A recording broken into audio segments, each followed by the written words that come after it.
Good morning, everyone. Welcome to the 14th meeting of the Economy, Jobs and Fair Work Committee. May I ask everyone to remember to turn off all electrical devices that might interfere with the sound system or turn them otherwise to silent. The first item is to take a decision by the committee to take item 3 in private. Are we all agreed on this? Yes. Thank you. Now, may I welcome our witnesses from Highlands and Islands Enterprise this morning. First of all, Charlotte Wright, Interim Chief Executive, and Forbes Duthie, Director of Finance and Corporate Services. Good morning to both of you. Now, no need to work the buttons. The sound desk will take care of that, and if you do want to come in, simply raise your hand or do so as you're able to. We'll start with a question from committee member Gordon MacDonald. Thank you, Convener. Good morning. Sorry. Apologies. I think Charlotte Wright has a brief opening statement, so perhaps you could give that first and then Gordon will ask his question. Oh, okay. Thank you very much, and thank you for the opportunity to be before this committee. And particular thanks just to give this short statement, as I am aware that none of the members of the committee represent any part of the Highlands and Islands, so it is helpful just maybe to give you a little bit of background about the Highlands and Islands and the work of HI. The region we represent, Highlands and Islands, is a diverse and beautiful region, and the economy and geography of our region present us with both challenges and great opportunities. The region covers half of the landmass of Scotland, but contains only 8% of the population. Therefore, the population is quite dispersed. Apart from the main city of Inverness, which is a fast-growing city, we have over 100 inhabited islands. Some of those islands have residents of less than 100, for example, Fula, Papa Westray and Fair Isle. But I would emphasise in the 50 years since our predecessor HIDB was established, the significant progress that we have seen in the region, and particularly around that population growth. In the late 60s, when HIDB was formed, population was in absolute free fall, and that has been pretty much turned around. There are still some areas where that gives us cause for concern. In Argyll, there is still some loss of population, and in areas such as the Western Isles, whilst they have enjoyed some population growth, there is still a concern about the impacts there for working age and young people. So we aren't complacent about that continuing to be a challenge. Highlands and Islands Enterprise has a unique remit combining both social and economic development. We find that attracts a lot of interest from around the world, and we host a lot of visits to see what we do and how we do it in the Highlands and Islands. Our role is to deliver Scotland's economic strategy, and we do that through our 4 operational priorities, which contribute in turn to one or more of the 4 I's within Scotland's economic strategy, and I'll just very briefly describe those. We look at supporting businesses and social enterprises to achieve their growth aspirations. We do that through our account management approach and support over 400 businesses and over 50 social enterprises within our account management portfolio. So they receive tailored support through dedicated account managers who have access to a range of programmes and powers, including financial investment, programmes to support leadership and management, innovation, international trade, and a whole range there.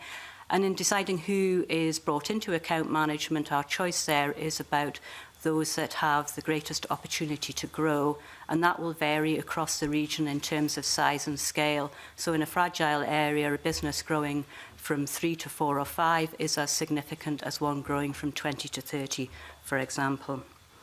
We look at supporting the growth sectors.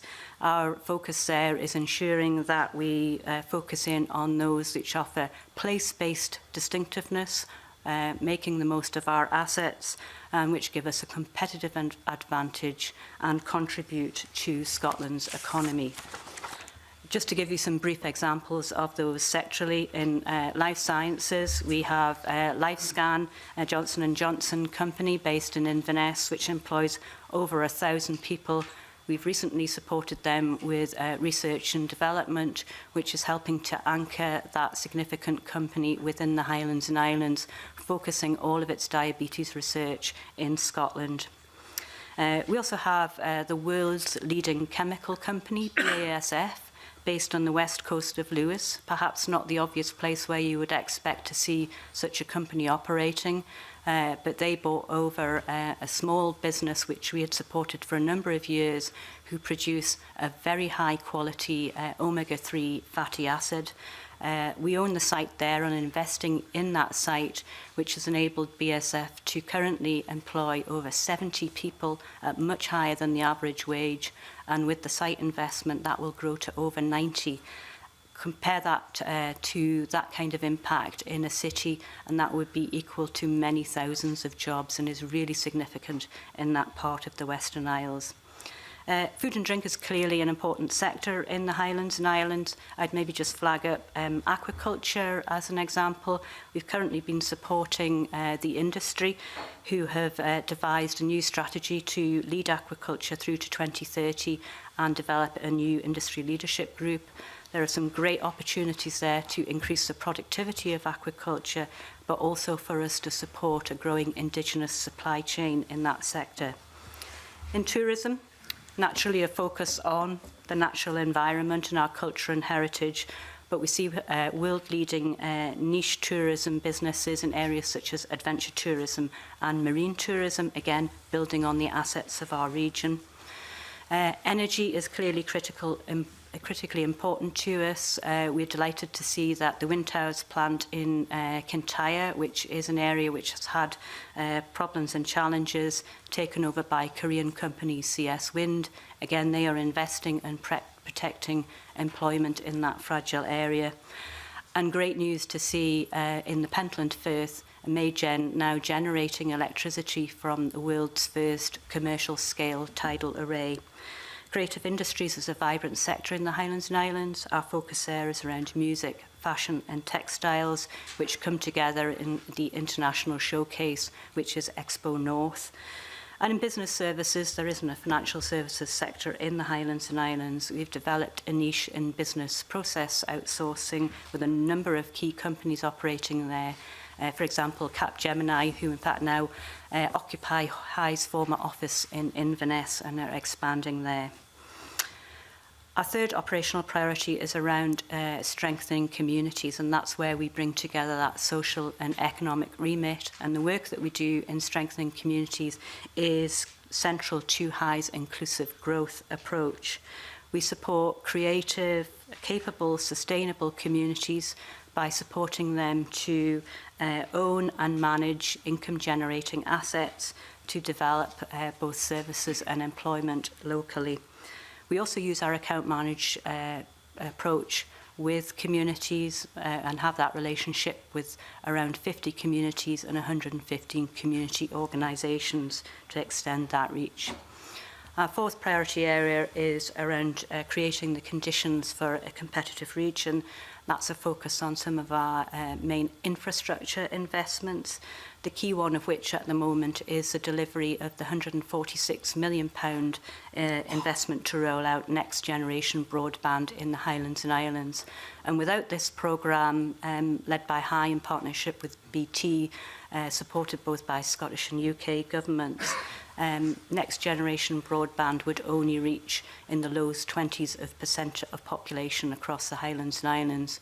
When this programme is completed towards spring next year, that will have reached 86% of the population, making a significant difference. However, the work doesn't stop there, because the key thing is realising the benefit of that investment in digital skills and digital businesses operating effectively.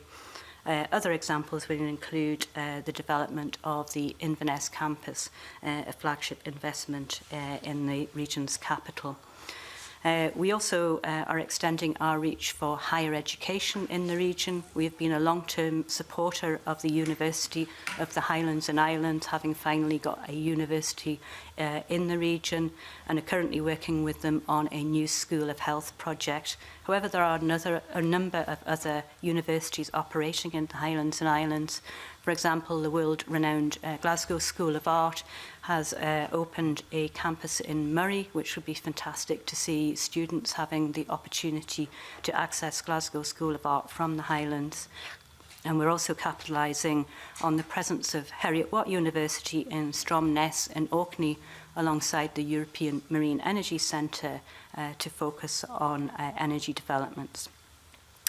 A couple of final things I'd just like to mention. Firstly, the Audit Scotland report, a report that we very much welcomed, and noted that it stated that High is performing well with a clear, well evidence-based strategy and positive attitude to risk. Naturally, there were some recommendations, and we are actively addressing those recommendations, which are specific to High. And on the same note, on the Enterprise and Skills Review, we equally welcome the opportunity to positively shape and influence the next steps as that review process moves into phase 2. And finally, Convener, I'd just like to welcome any member of the committee, or indeed the committee itself, to come to the Highlands and Islands to see any of the projects or the work of High, and we'd be delighted to host you. Thank you. Right, thank you very much, Charlotte. Just to note at this stage also, we have apologies from committee member Andy Whiteman. Now we'll come to our first question. Okay, thanks very much, Convener. And thanks very much for those opening remarks. I was wanting to ask you about comments that were made by Mackay Consultants to their written evidence to the enterprise review that's currently taking place. And they say in that, I believe that Scottish Enterprise and the Highlands and Islands Enterprise have generally made very good use of their budgets, but their contribution to Scotland's economic performance has declined recently, particularly that of High. And it goes on to say, indeed, it could be argued that both Scottish Enterprise and High have become too risk-averse in recent years, and that their failure rates could have been higher. So just wondering what your views of that. So I mentioned just at the end of my remarks there, Audit Scotland's comment about a positive attitude to risk. And I think it is critically important for an economic development agency to have the right approach to risk. I wouldn't say that we are risk averse. We are certainly risk aware, but we do take risk. We have had business failure and project failure, and we would exactly agree with that in terms of without taking risk, you're not going to get failure at all. But we see our approach to risk as being clear at the outset what that risk is, and making sure that our process can put in place mitigation as we work through it. But certainly we have some excellent examples of where we have taken that risk. And in fact, next generation broadband implementation is one. Working with a commercial partner to invest 146 million is actually a challenging process. Through that procurement, we only had one bidder at the end of that procurement process. It is a real challenge to make sure that you get both the value for money and the innovation through that implementation in those circumstances. And certainly there are a range of things that we've done across the Highlands and Islands where that risk has occasionally crystallised, and that we have seen write-offs in investments in businesses and otherwise. When it comes to infrastructure development, perhaps another example would be our £5 million investment into the £10 million project at Loch Boysdale. The community came to us and said, could we support them with £2 million towards a £4 million development? And we said, no. Why don't you make it a £10 million development, and we'll support you with £5 million? And I think that was about pushing the risk and ambition. So I could give you a number of examples. Well, one of the other comments that was in submissions from a different company is my experience is that their funding is somewhat randomly distributed and only to larger organisations. Certainly, I would refute that with relation to Highlands and Islands Enterprise. I mean, we work with a range of company sizes, and I think I mentioned in my opening remarks that some of them are very small, employing less than 5 people within organisations. So, yes, whilst we've got those big companies such as LifeScan, we work with a range of very small ones, and some of our interventions are in the single thousands of pounds to support those companies.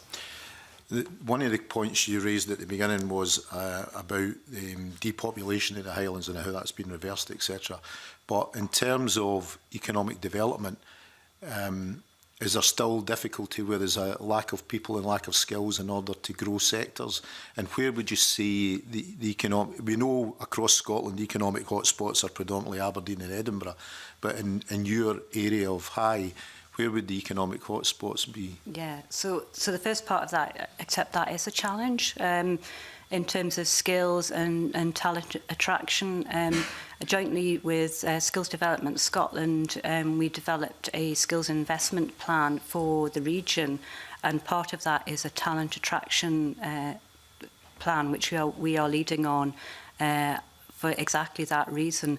Most businesses that we speak to will raise the challenge of getting the right skills, or indeed getting the right people into the area. So actively it is important to the Highlands and Islands to bring both people and the right skills into the region. That might not be the same as the rest of Scotland overall. So absolutely we see that as really important. In terms of economic hotspots, well, I guess the city of Inverness would stand out there as one that has made significant difference to the performance of the region overall. It has been the UK's fastest growing city, and we really see the benefit of that. Our job is to make sure that the success of Inverness is pushed out, and that we have an inclusive approach to ensure that we want to see that growth operating effectively across the whole of our region, from Unston, Shetland to Campbelltown in Argyll. Okay, thanks so much. Could I just do a follow-up question, perhaps? Do you think that the attitudes are risk-averse in terms of the people in the Highlands and Islands who are looking to go into business? Yeah, that's a good question. I think it is probably something that we do see. And maybe an indicator of that is businesses accessing finance at the moment. We undertake a panel survey on a regular basis with businesses across the Highlands and Islands, and there are a few key questions that we revisit there, including access to finance, and finding that businesses are much more reluctant to go and borrow capital at the moment, even though banks are apparently willing to lend, and that there are other sources of finance available. So I think we really do see that, and that is an area where, through account management, we're working really closely with businesses. They do need to continue to invest and develop to continue that growth. So I think that is characterised there. Thank you. Richard Leonard. Yeah, the exercise this morning is part of our budget scrutiny, and my question really is both to Forbes, Duthie and Charlotte Wright, but I reflect that the last time Charlotte Wright was here at the committee on the 1st of November, we had a discussion about the funding as outlined in the Audit Scotland report, and I think what you'd said, Charlotte Wright, was that you believe there was a rebalancing between grant in aid funding and special project funding. I mean, as I look at the figures last year to this year, there have been further declines in your grant in aid funding. I mean, do you have an understanding of what the Scottish Government's policy on this is? Is it their policy to move away from grant in aid funding and look towards special project funding as a matter of policy? So Forbes will, I'm sure, come in. So we have seen over recent years that we've had the ability to increase our budget by specific ring-fenced amounts for certain projects. So Wave Energy Scotland is a good example, community broadband and Scottish Land Fund, which we deliver on behalf of Scotland, have given us the ability to increase the amount of resource that we're able to deploy overall. Do you want that? I think it's a fair observation to say that over the last 10 years our grant and aid has been a bit volatile. I think it's a fair description of what's happened. That's happened for a number of particular reasons, and some of them indeed having government funding available. And we've been through these reviews before, and we used to have the quinquennial review where every 5 years they reviewed the role of enterprise agencies, and those have always resulted in some sort of grant and aid movement.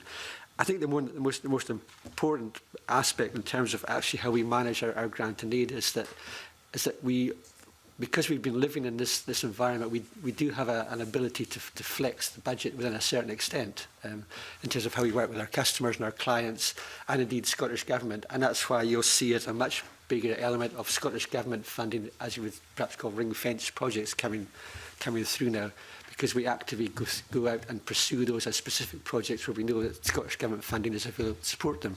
And you can see that through broadband and the WES initiatives as well, which are particularly important to the Highlands, but also obviously very important to Scotland, particularly in terms of wave energy and how that may well be developed and evolved. The one important thing I think Charlotte mentioned as well is that digital connectivity is primary importance actually to make sure that the Highlands and Islands are connected. And that as I always tend to say, is that the technology eliminates distance. So if you're in, Papa Westray or wherever, if you've got a good digital link, you can actually limit that, then actually start to have some sort of business scope. Obviously, you need the rest of the infrastructure in terms of developing that. But as we sit here, we had a paper at our leadership team yesterday, which, yes, we spent 146 million on broadband to date, or the process of closing that project. And that's going to get us up to 86% coverage. It's going to take at least another 150 million to get us to 95% coverage. And then it's the incremental cost of that final distance, which just reminds us of the cost of remote and rural communities and need to get to that. So in terms of what we need, I think, yes, it's good to have those ring-fence projects, but it's also good to have a good, solid grant and aid base that we can build on and actually have that discretion to invest where we need and see the priorities locally. So as we look towards the budget, I hope that there's an element of grant and aid increase. Whether that achieves, I don't know. I'm looking forward to next week to finding out. I'm not completely unrealistic, perhaps, but there is also a scope for budget cuts. I do live in the real world in that respect too, that we don't quite know yet, but we're looking forward to finding out.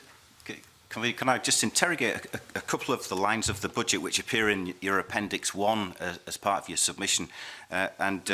Forbes, Duthie, you're saying there that the marginal cost of broadband investment will increase as you try to install it in the more difficult-to-reach areas, but yet your budget between 15-16 and 16-17 on broadband investment went down from 30.9 million to 21.4 million. Yeah, absolutely, and that's because that's coming to the end of Phase 1.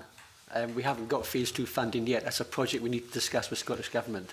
And that's what we're starting to see. That's why we had that particular paper yesterday. That's moving to Phase 2. That is the final element of actually getting to the 86% target.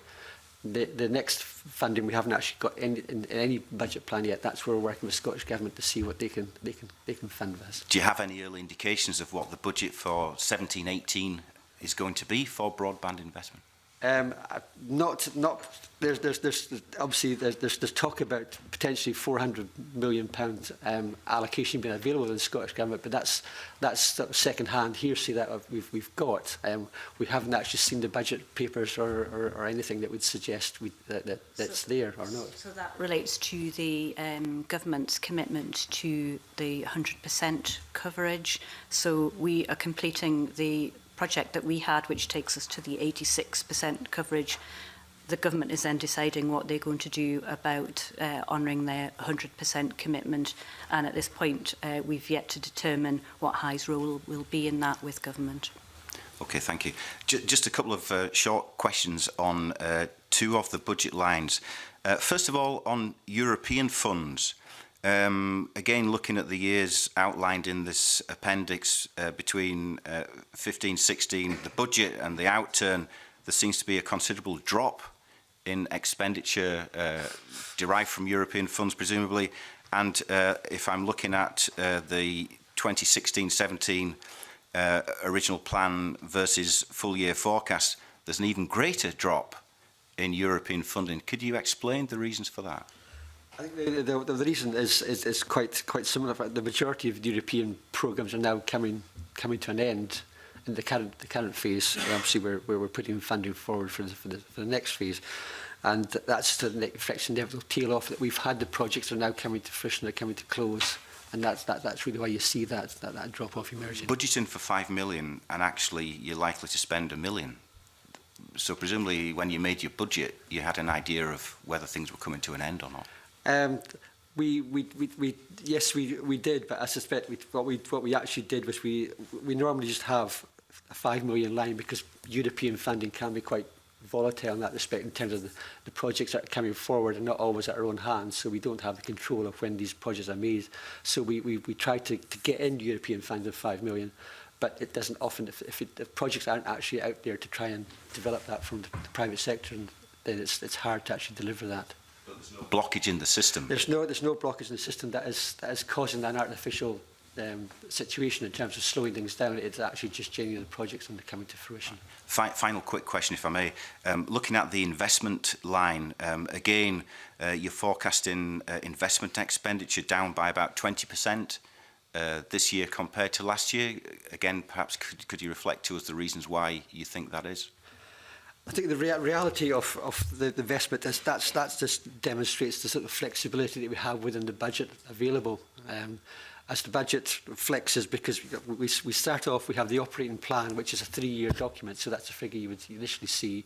Then we go into the actual operating plan itself for that particular year, and as you see, there was a 3 million drop in our grant and aid this year. So we had to reflect that, and that's the way we then move that forward. And some projects inevitably ebb and flow in terms of the things we've got. For instance, we've got as you mentioned, the broadband project that slips and slides, and also we have a very big project with Norboard out in the Mary Firth, and again that's an £8 million project, and again that's moving. So that enables our budget to move, and we can manage that in a positive or negative way depending on the resources we've got available at a particular time. Sorry, just one final question. I mean, you talk about volatility and ebb and flow, but as I look at these figures, they're all going downwards, aren't they? You start with your operating planned budget in 15-16 of £27.3 million worth of investment. Your outturn is 23.6. Your budget for this year was 21.3. You're forecasting 18.8. That's not volatility up and down. That's down, isn't it? It is down, yes, and that reflects, obviously, as you'll see that there's a reduction there in European funding there as well. So we didn't spend, the European projects that were initially thought of there didn't spend, because European funding matches spend. So that you'll see if the European funds are down by 2.5 million, so would the investment funds be down by 2.5 million as well, because they're not matching off. Okay, thank you. Thank you. Liam Kerr. Thank you. Good morning. I have a couple of questions relating to the forthcoming budget. You mentioned, Charlotte, the Audit Scotland report, and just looking at that, so they say the full range of public sector support for businesses is not known, which creates a risk of duplication and inefficiency. Public sector support is not well understood by businesses, and there is scope to simplify arrangements and clarify roles and responsibilities. So my question is, do you know what analysis is being done to rectify that, as presumably there's a danger that the Scottish Government is unable to accurately assess the value add of HIE, and that could have a negative impact on your budget going forward? I have to say, in discussions with Audit Scotland, we did actually push back on some of those statements, as we didn't recognise those remarks in terms of being able to establish what is there in terms of our expenditure, or indeed that is not able to be known. So we did actually push back on that. I think it is quite clear, and that's in all of our operational documents. We also didn't fully recognise the remarks about whether businesses found that difficult as well, and did push back to Audit Scotland on that area. However, we'd certainly recognise that if there's feedback from business about being able to articulate more clearly how they navigate their way through the business and enterprise skills system, then it is really important that we listen to that and make sure that that is as clearly articulated as possible. It is really important to us that businesses and community can well understand what we do, why we do it, and how we do it. Do you think the Scottish Government understands that, your pushback, such that, because presumably it's as important that the Scottish Government, when it's budgeting, understands that you've pushed back and made that clear? Yeah, indeed, and I think they do fully understand how we use our budget and what we are doing with that, and have a close relationship with our sponsor team in understanding that. And just following on from that, so again looking at the Audit Scotland report, so they say, despite the enterprise body's budget reductions since 2008-09, there's little change in the Scottish Government's expectations on you. which creates a risk that your resources are spread too thinly. What was your response to that, and what impact does your answer have on your requirements from this year's budget? So in terms of, yes, I guess there's always an increased or increasing expectation of what we can achieve, and we would hold that ambition internally as well. I think it is important that we continue to make sure that we wring every ounce of value out of every penny that we spend, and we'd see that as our job to do that. Yes, I guess that becomes tougher when we've had some pressure on budgets, and indeed when we've seen some of the challenges and opportunities that face our business and communities that we really want to be able to respond to and lead on. So I guess that's a question of choices for us in terms of prioritisation and how we manage that. In relation to what we'd like to see as budget settlements next week, then in reality, of course, we'd love to see an increase, because we could well use any additional resources and have a list of ambitious projects and support to businesses that we'd like to implement. As Forbes mentioned, in reality, I think we would find at least the same settlement as this year is a good outcome. Right. Thank you for your answer. Thank you. Thank you. Gillian Martin. I'd like to move on to your relationship with Highlands and Islands University. You have said that you're doing work with the university to increase innovation with your account managed companies with the university. Can you give me some detail on that and what those projects are? So we do, so just focusing in for a second on the University of the Highlands and Islands, which the growth of the University of Highlands and Islands has been hand in hand with that of High, and also the growth of the region overall. So a particular project, for example, that we're working at the moment is a health and wellbeing pilot, which has come out of the work of the Scotland Can Do Forum in terms of innovation, and that's offering up some really interesting opportunities for businesses working in the digital health space, along with NHS and the universities working together. And that's a key focus for us in the Highlands, so that we can see the opportunity to deliver healthcare to remote and rural areas, and the role that some small businesses with innovative approach to digital health are able to play into that space, and hits that innovation agenda overall. The university provides a range of support to business and are very keen to respond to us. For example, I mentioned earlier the work that the aquaculture sector is doing on setting out their strategy through to 2030.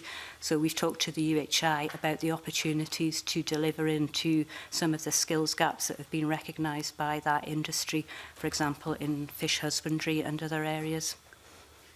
You mentioned sort of skills gaps, and obviously one of the issues for rural areas is actually having the labour force to actually plug those skills gaps. What are you doing there with the university in terms of, so for example, you've got a huge potential in your area. You mentioned tidal energy, some massive projects happening there, but largely sort of largely driven by companies out with Scotland, you know, investing in our natural resources.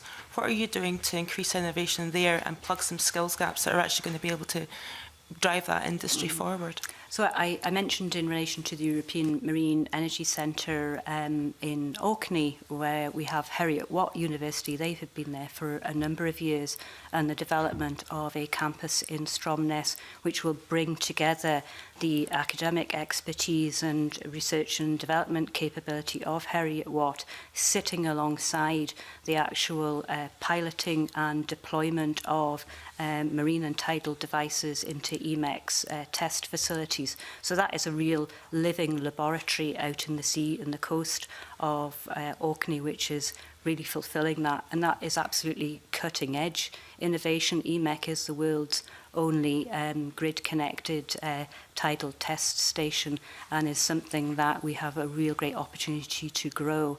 As well as looking at that, they're looking at the development of hydrogen capture and storage, again, really leading the way globally. They are absolutely inundated from visitors all around the world who want to learn from what has been done in EMEC.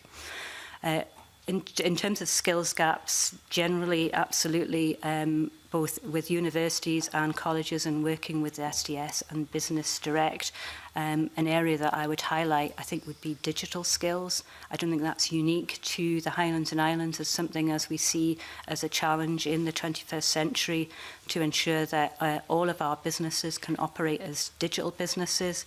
It also means for remote and rural areas of the Highlands and Islands that anybody can then work from those areas and link in and sell to the world. But we need to have first the capability and capacity of next generation broadband, but we need to have the skills. So we're also working on a project which is part of the Inverness City deal for a Science Skills Academy, and see fantastic potential for that, particularly reaching into young people. So throughout the summer, that's run a number of coding clubs and some of those types of events that I'm sure you're aware of, which help build that interest in the next generation on what we can do with digital skills and really build that in at the outset. That's been taking place actually within the building that we occupy in the Inverness campus, and fantastic to see just the huge amount of enthusiasm from young people there. We also, within our building in High, have a digital marketing suite. We've had over 1,500 businesses through that Hello Digital facility, as we call it, which have been able to demonstrate both to businesses and to the wider public things like virtual reality, use of drones, and a whole amount of events which excite and interest people's interest and the opportunity in that arena. You've mentioned about retaining talent in the area, and obviously universities help you retain that talent. People don't leave to go to other universities. That's a big part of that as well. But one of the issues, as you've mentioned, the population is quite low compared to other parts of Scotland. How important is, I'll rephrase that. What do you see has been the impact of the Brexit situation with regard to that, and actually having the labour force for all these fantastic opportunities that you are developing in Highlands and Islands, and actually having them staffed and managed? Yes, so in talking to businesses, a concern about the impact of Brexit on particularly EU nationals who work within sectors, particularly tourism and food and drink, which are very highly reliant on those individuals, is absolutely a concern. Many of those industries do really rely on that manpower, and in fact that is the history of both food and drink and tourism across the Highlands and Islands. Whilst it is predominantly European migrants at the moment, in the past that has been from all around the world. Australia, New Zealand and other places have helped us support some of those key industries. So we're working with businesses firstly to reassure them in the short term of the situation. And also, I think your point about how we deal with our population challenges, one aspect of that is also to make sure that we continue to create opportunities for our own young people to want to stay, to live, work and study in the Highlands and Islands. So we undertake a youth survey, and we've done that twice now with a 5-year gap in between it. And the last survey showed actually a marked difference in the attitudes of the young people in the Highlands and Islands to what they thought about living and working in the Highlands and Islands, and in a very positive sense, where they have a massive sense of pride and commitment to belonging from the Highlands and Islands, but specifically that they are much more optimistic about the opportunities both to study and to take up employment opportunities in the Highlands and Islands. And that's something which was great news to us, and I think we really need to make sure that we capitalise on by continuing to work on these opportunities both within further and higher education, but particularly about employment prospects. I'd have to say maybe there's a wider context there, economic context, because for that to all work properly, there are other elements which are equally important. So, for example, when we met with our board with a group of businesses in Aviemore as part of their high board work, we had 50 at a business breakfast. the key things that came out of that discussion for them that they were concerned about in the economy were about housing, roads and connectivity. And it's that whole package which is important to young people as well. Okay, thank you very much. Thank you. John Mason. Thanks, Convener. Earlier on you mentioned how good it was to have these high quality jobs, and I think that was an overseas owner in the west coast of Lewis. So can you tell us how do you balance up between, you know, any jobs and good jobs, and I don't know if there's such a thing as a bad job, and for example, ownership. Does ownership matter? Would community ownership be something that you feel is important, and what are you doing about that? Yeah, okay. So it's absolutely fantastic to see businesses which can offer significant wage rates and particularly opportunities which really maximise the use of skills, and certainly BASF that I mentioned on West Coast of Lewis is a great example for being able to do that. However, that is there because a local entrepreneur started off trying to use the skills that he and a small group of people had, which went on to this high-profile omega-3 fatty acids enzyme that they worked on, which became a target for investment for BASF. So really, the fact that we have BASF now looking to provide 90 jobs on the west coast of Lewis is actually based on long-term investment that we made in a small company, an indigenous company, which went on to grow. And we would not have been able to achieve that significant growth without that further investment, which has come from an international company. However, I mean, those examples, to be honest, within the Highlands are fewer and far between, and really the meat and drink, if that's not a pun in terms of our food and drink industry, is about small companies which are indigenous, which are growing and adding 2 or 4 people to their employees overall. They can make significant differences, particularly in our rural areas. In terms of good and bad jobs, well, so long as we clearly making sure that we've got employment is the most important thing that we can see. Where we can influence that in terms of wage rates and what those employers do is really important to us as well. I think you also mentioned community ownership. Clearly that's something we've worked with and have a fantastic track record in terms of the community ownership both of land and assets, and to support that many of those communities create important jobs within their communities in managing, owning and developing those assets, and some of them are very successful in what they do. Do you have a particular angle on who should own a project or a business, or is it really just what's appropriate for that particular business? And another one in there would be, you know, would you be encouraging women to own and run businesses and set up businesses? Yeah, so I think in terms of the ownership, yes, I think you're absolutely right that it is what is appropriate, and that might change over time, as in my example of BASF in the west coast of Lewis, coming from a small business run by an entrepreneur into what is now part of a multinational company. So that is really about making sure that we can support the growth of a business, and it may go through those changes as part of its own life cycle. In terms of your question about women, yes, we are working really hard to support that, working with Women's Enterprise Scotland and our own work on equality to try and influence that. To be fair, I think there's still a long journey to go there in seeing the kind of improvement that we'd like to see overall. We do see that there is a difference between the social enterprise world and business in terms of where women stand and the numbers in terms of management overall. So I think we provided some figures to the committee which set that out. I mean, you've stressed the whole thing about social development and strengthening communities, which I think is unique to HIE as compared to, say, Scottish Enterprise. I mean, you know, a cynic might say, well, why do we need to strengthen communities in the Highlands and forget about the ones in Fife or somewhere else? How would you answer that kind of question? Why is there a need, and what difference are you making? Well, so HIDB and then High were set up to deal with the specific challenges of the Highlands and Islands. And while, granted, there are other parts of Scotland which are rural, the Highlands and Islands is really quite unique in terms of its geography, its islands and its remote mainland populations on remote peninsulas as well.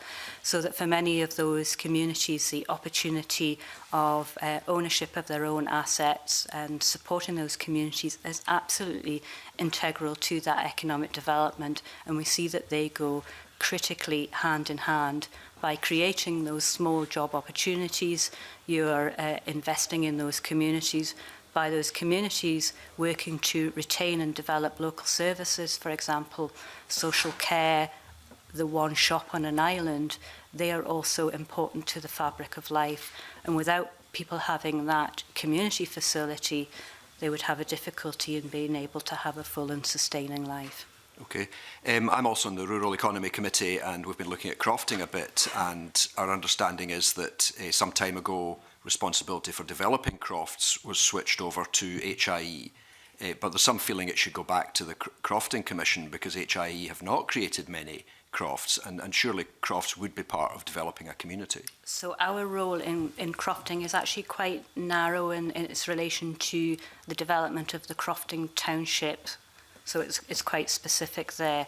What we are doing is working, particularly again in those community landowners-owned territories, to encourage them either to look at new croft entrants, and we have seen that in some of those communities where they own the land, or new farms as well where that's appropriate. Okay, and the final one, which is also linked to evidence we had at the Rural Economy Committee, was that I asked somebody last week, we had Community Broadband Scotland there, you know, they seemed to be satisfied, or there was some satisfaction if a village got connected, presumably through fibre, but they didn't seem to be too worried if, say, the richer people in the village can afford it and the poorer people in the village cannot afford it. Does that come in with HIE's remit? Well, I suppose in terms of our rollout of the broadband contract that I talked about, then that's within the work we do with BT. In relation to Community Broadband Scotland, some of those solutions will be very unique and bespoke and can have, I guess, some challenges about how they are delivered overall. I think our point here is about making sure that that is inclusive and equal as possible. So I think I'd have, yes. Sorry, I was going to say, I think I'd have to follow up with CBS to see exactly what was meant by yes. the feedback that you were just giving. But when you use it, you're using a word like inclusive, so you are wanting, you would see it as part of your vision that everybody would be able to connect. And not. Yes, and indeed the Scottish Government's commitment is to that 100% target. But does the 100% target just mean it's in the village, or does it mean that every person in the village is connected? Everyone. Yeah, that's so. Just to make sure I'm clarifying this, so that what we're doing at the moment will take us to 86%, and that is the end of that programme. The Scottish Government have then made a commitment which is around about 100%, and they are working on that at the moment. We have yet to determine what High's role or CBS's role would be in that final 14%. I mean, I don't want to be pedantic, but does 86% mean that 86% of people are actually connected in their houses? Yes. Or does it just mean there's a cabinet nearby? 86% of population are actually connected, right? Okay, thanks so much.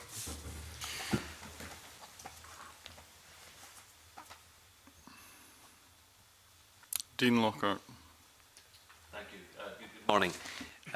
When you last came in to appear before the committee, phase one of the Skills and Enterprise review had just been announced, and you said that you welcomed the opportunity to have strategic oversight across the agencies, but we have yet to see exactly what this will mean for the boards of the individual agencies. Since then, there has been a statement made by the government that a strategic board will replace individual agency boards while each of the agencies will retain their individual legal status.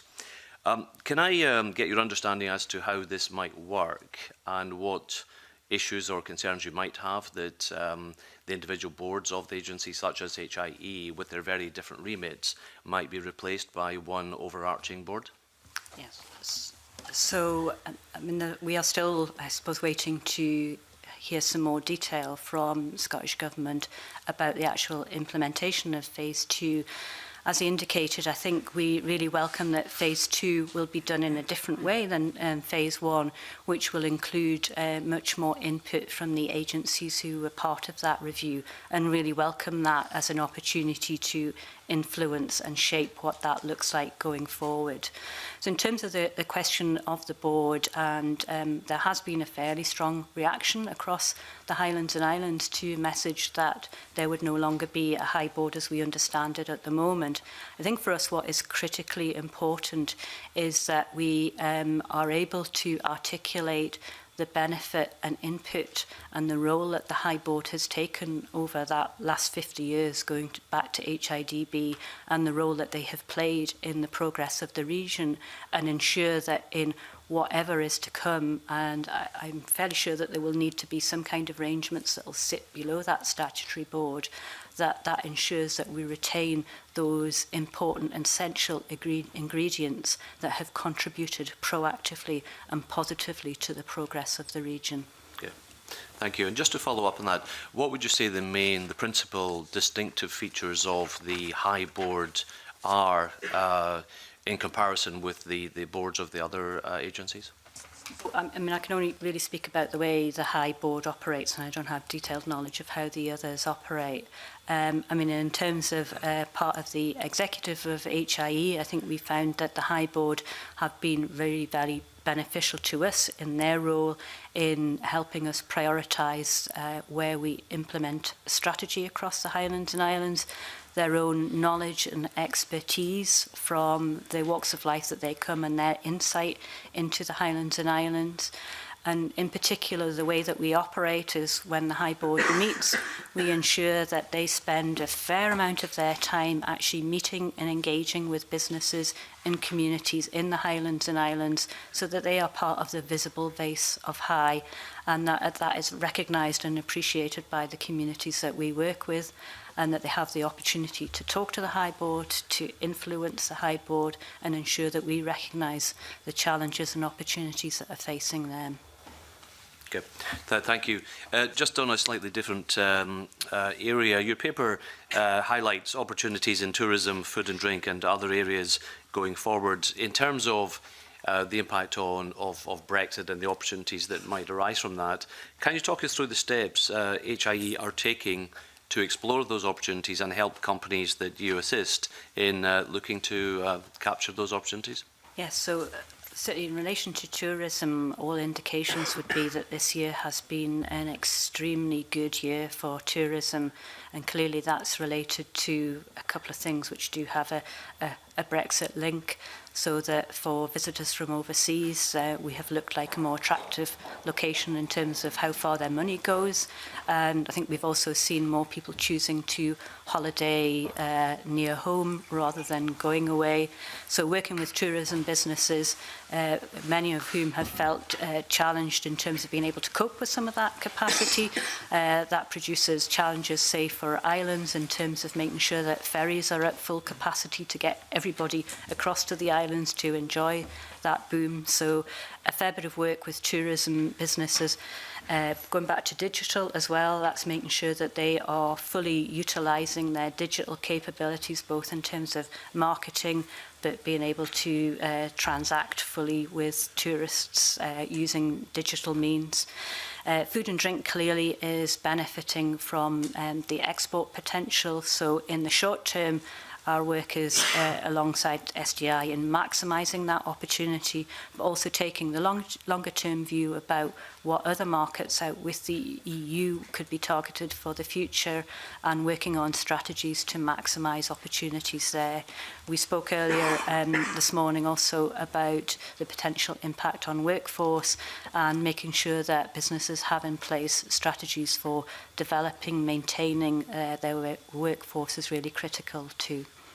Okay, thank you. Thank you. Gil Patterson. Thanks very much. Just touching on exports, wonder how many more new exporters are there in your area since last year, and how does the HIE budget help support increased exports? So in terms of our account managed businesses, I think we see at the moment a further 20% who are looking at exporting for the first time. So that is really important to see that that is growing. We have a programme, International Highlands and Islands, which we're operating to bring as many new exporters into the whole internationalisation agenda. That can be quite a slow process. So the first time a business considers looking at exporting can take up to 5 years before they are fully transacting internationally, and we need to work through a series of supports to make sure that the right choices are made in terms of market, product and capability, so that people can absolutely maximise those opportunities. I think you've already mentioned one company. I take it that BASF product is really an export. It is. It's almost entirely for the Japanese market, where there is a strong interest in the omega-3 fatty acids. So that is amazing to see, again, for that part of the Western Isles, where you have a substantial high-value product that is entirely going into an overseas market in Japan. General comments that you can mention on specific new export companies exporting? New opportunities. New ones that have already happened since last year. Since last year. So let me think of some examples. So we've seen a lot of growth recently in terms of micro distilleries and breweries. So a range of quite exciting developments. I was on Isle of Harris last week. Isle of Harris Distillery, a significant investment near Tarbert. Their whisky isn't ready yet, but their gin is, and they've got fantastic, if you try, it's great product, and they are seeing fantastic traction with that gin overseas. And already, whilst their whisky isn't ready, they pre-sold quite a lot of barrels into their second phase, which isn't even barreled yet, and their first phase is fully sold out. Also, in terms of beer, we've seen huge growth for new markets in micro distilleries, in microbreweries. So Black Isle Brewery, for example, has been reaching out to US and other markets.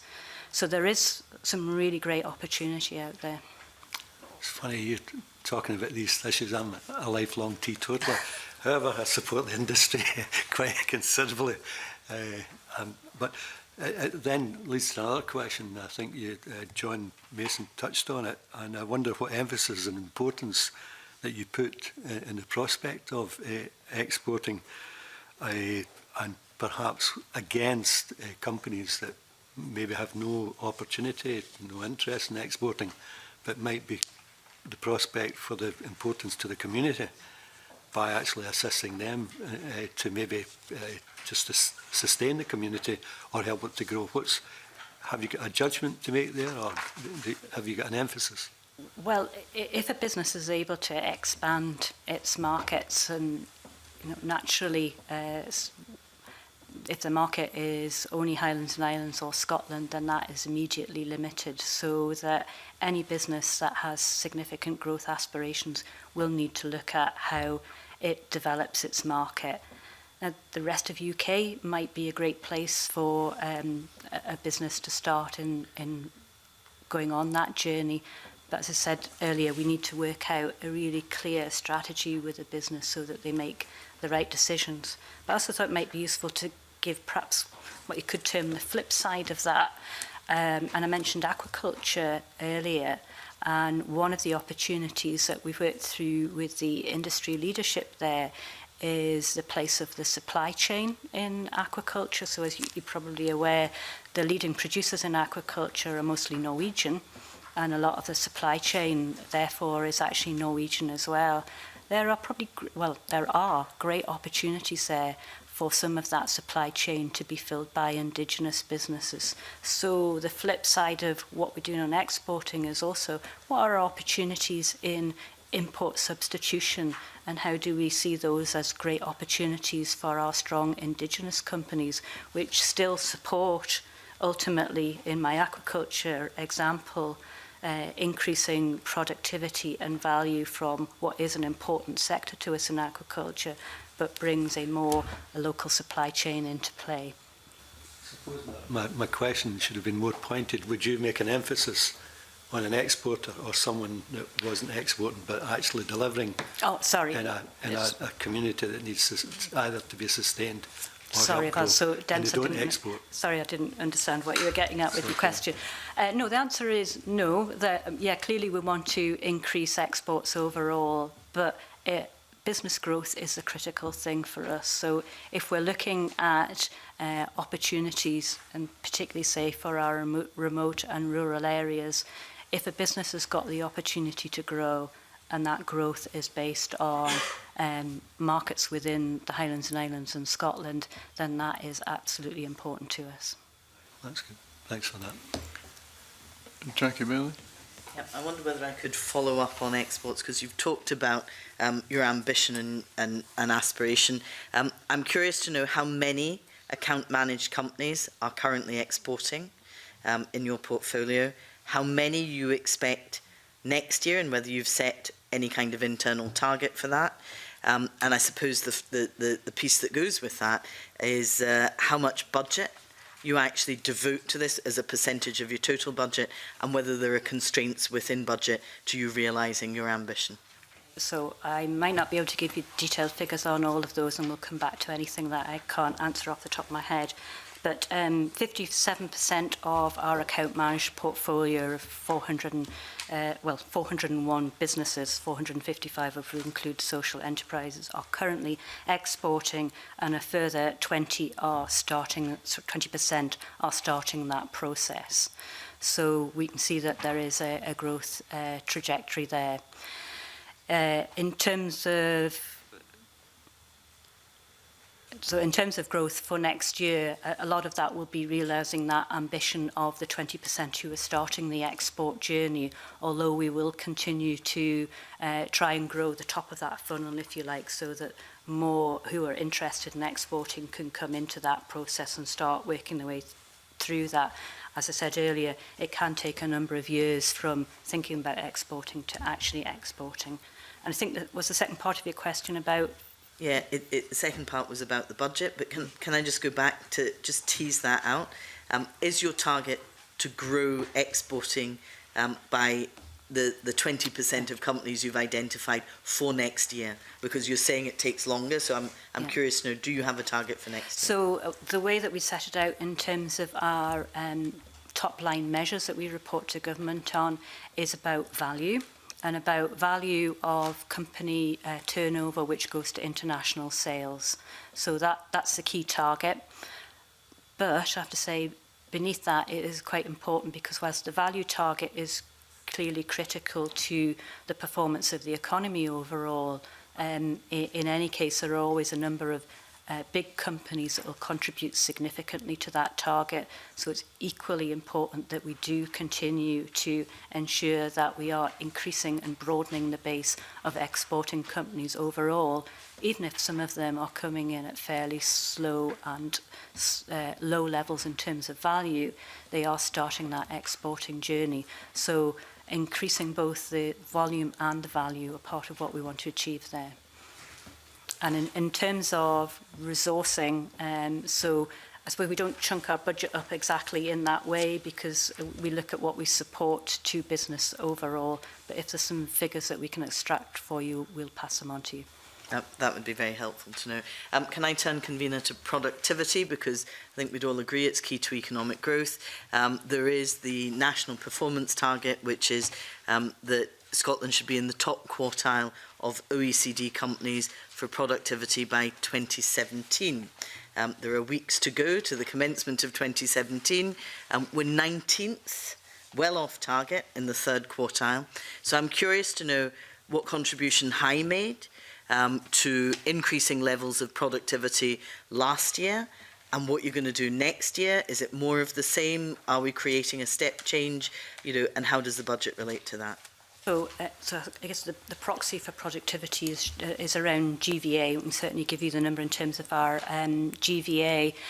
The reality, though, is for productivity in the Highlands and Islands lag behind Scotland, who lag behind UK, so there is definitely a challenge for us in productivity. Some of this is pretty structural. It's about the size of the business base, and again, whatever is writ for Scotland is writ larger for the Highlands and Islands in terms of the size of businesses within that business space, tending much towards the micro business, so there is a challenge there. The makeup of sectors in the Highlands and Islands, whilst I have referenced some of those, such as LifeScan and BASF, clearly some of the structure within food and drink and tourism means that they tend to be in lower wage rates and therefore in productivity terms also make a lesser contribution overall. So what we have to do there is make sure that we are supporting developments which target sectors where both the skill level and the pay rate is higher. We look at investing in productivity in companies, so using services such as SMARs to increase efficiency.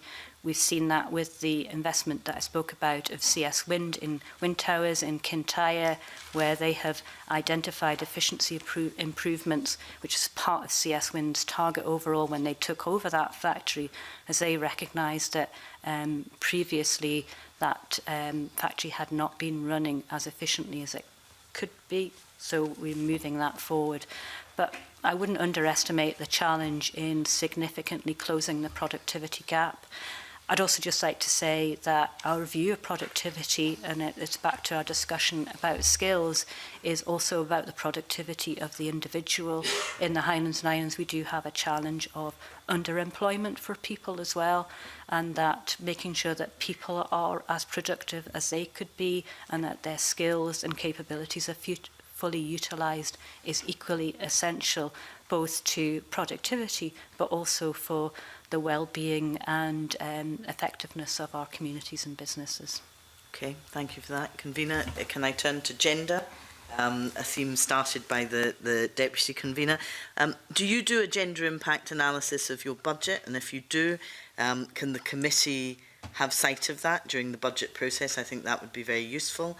And as part of that, how much do you allocate to encouraging women's enterprise directly, again as a percentage of your budget? And I appreciate you might not count it that way, but any exercise that would help draw that out would be very much appreciated. Okay, so we can certainly undertake an exercise to take those figures for you. But what we do is ensure that any programme that we develop, for example, Innovate Your Business and Innovation Programme, undertakes an equality assessment so that we look at that, and all of our account managers are trained as well in equality assessment, so that we're making sure that those things are front of mind for those people that we put before business, to talk to them and advise them so that we can support them in making the right decisions about how they can grow their businesses and make sure that they're taking full advantage of all the fantastic talent that's out there. Convener, a point of information. I think when Charlotte Wright first gave her presentation, she indicated there wasn't an MSP on the committee covered by High. I think if she looks closely, my constituency stretches from Arica and Succoth to the rest and be thankful. So a tiny bit of my constituency is within High. Oh, I'm sorry, that's a terrible error to make. Apologies for that. That's all right.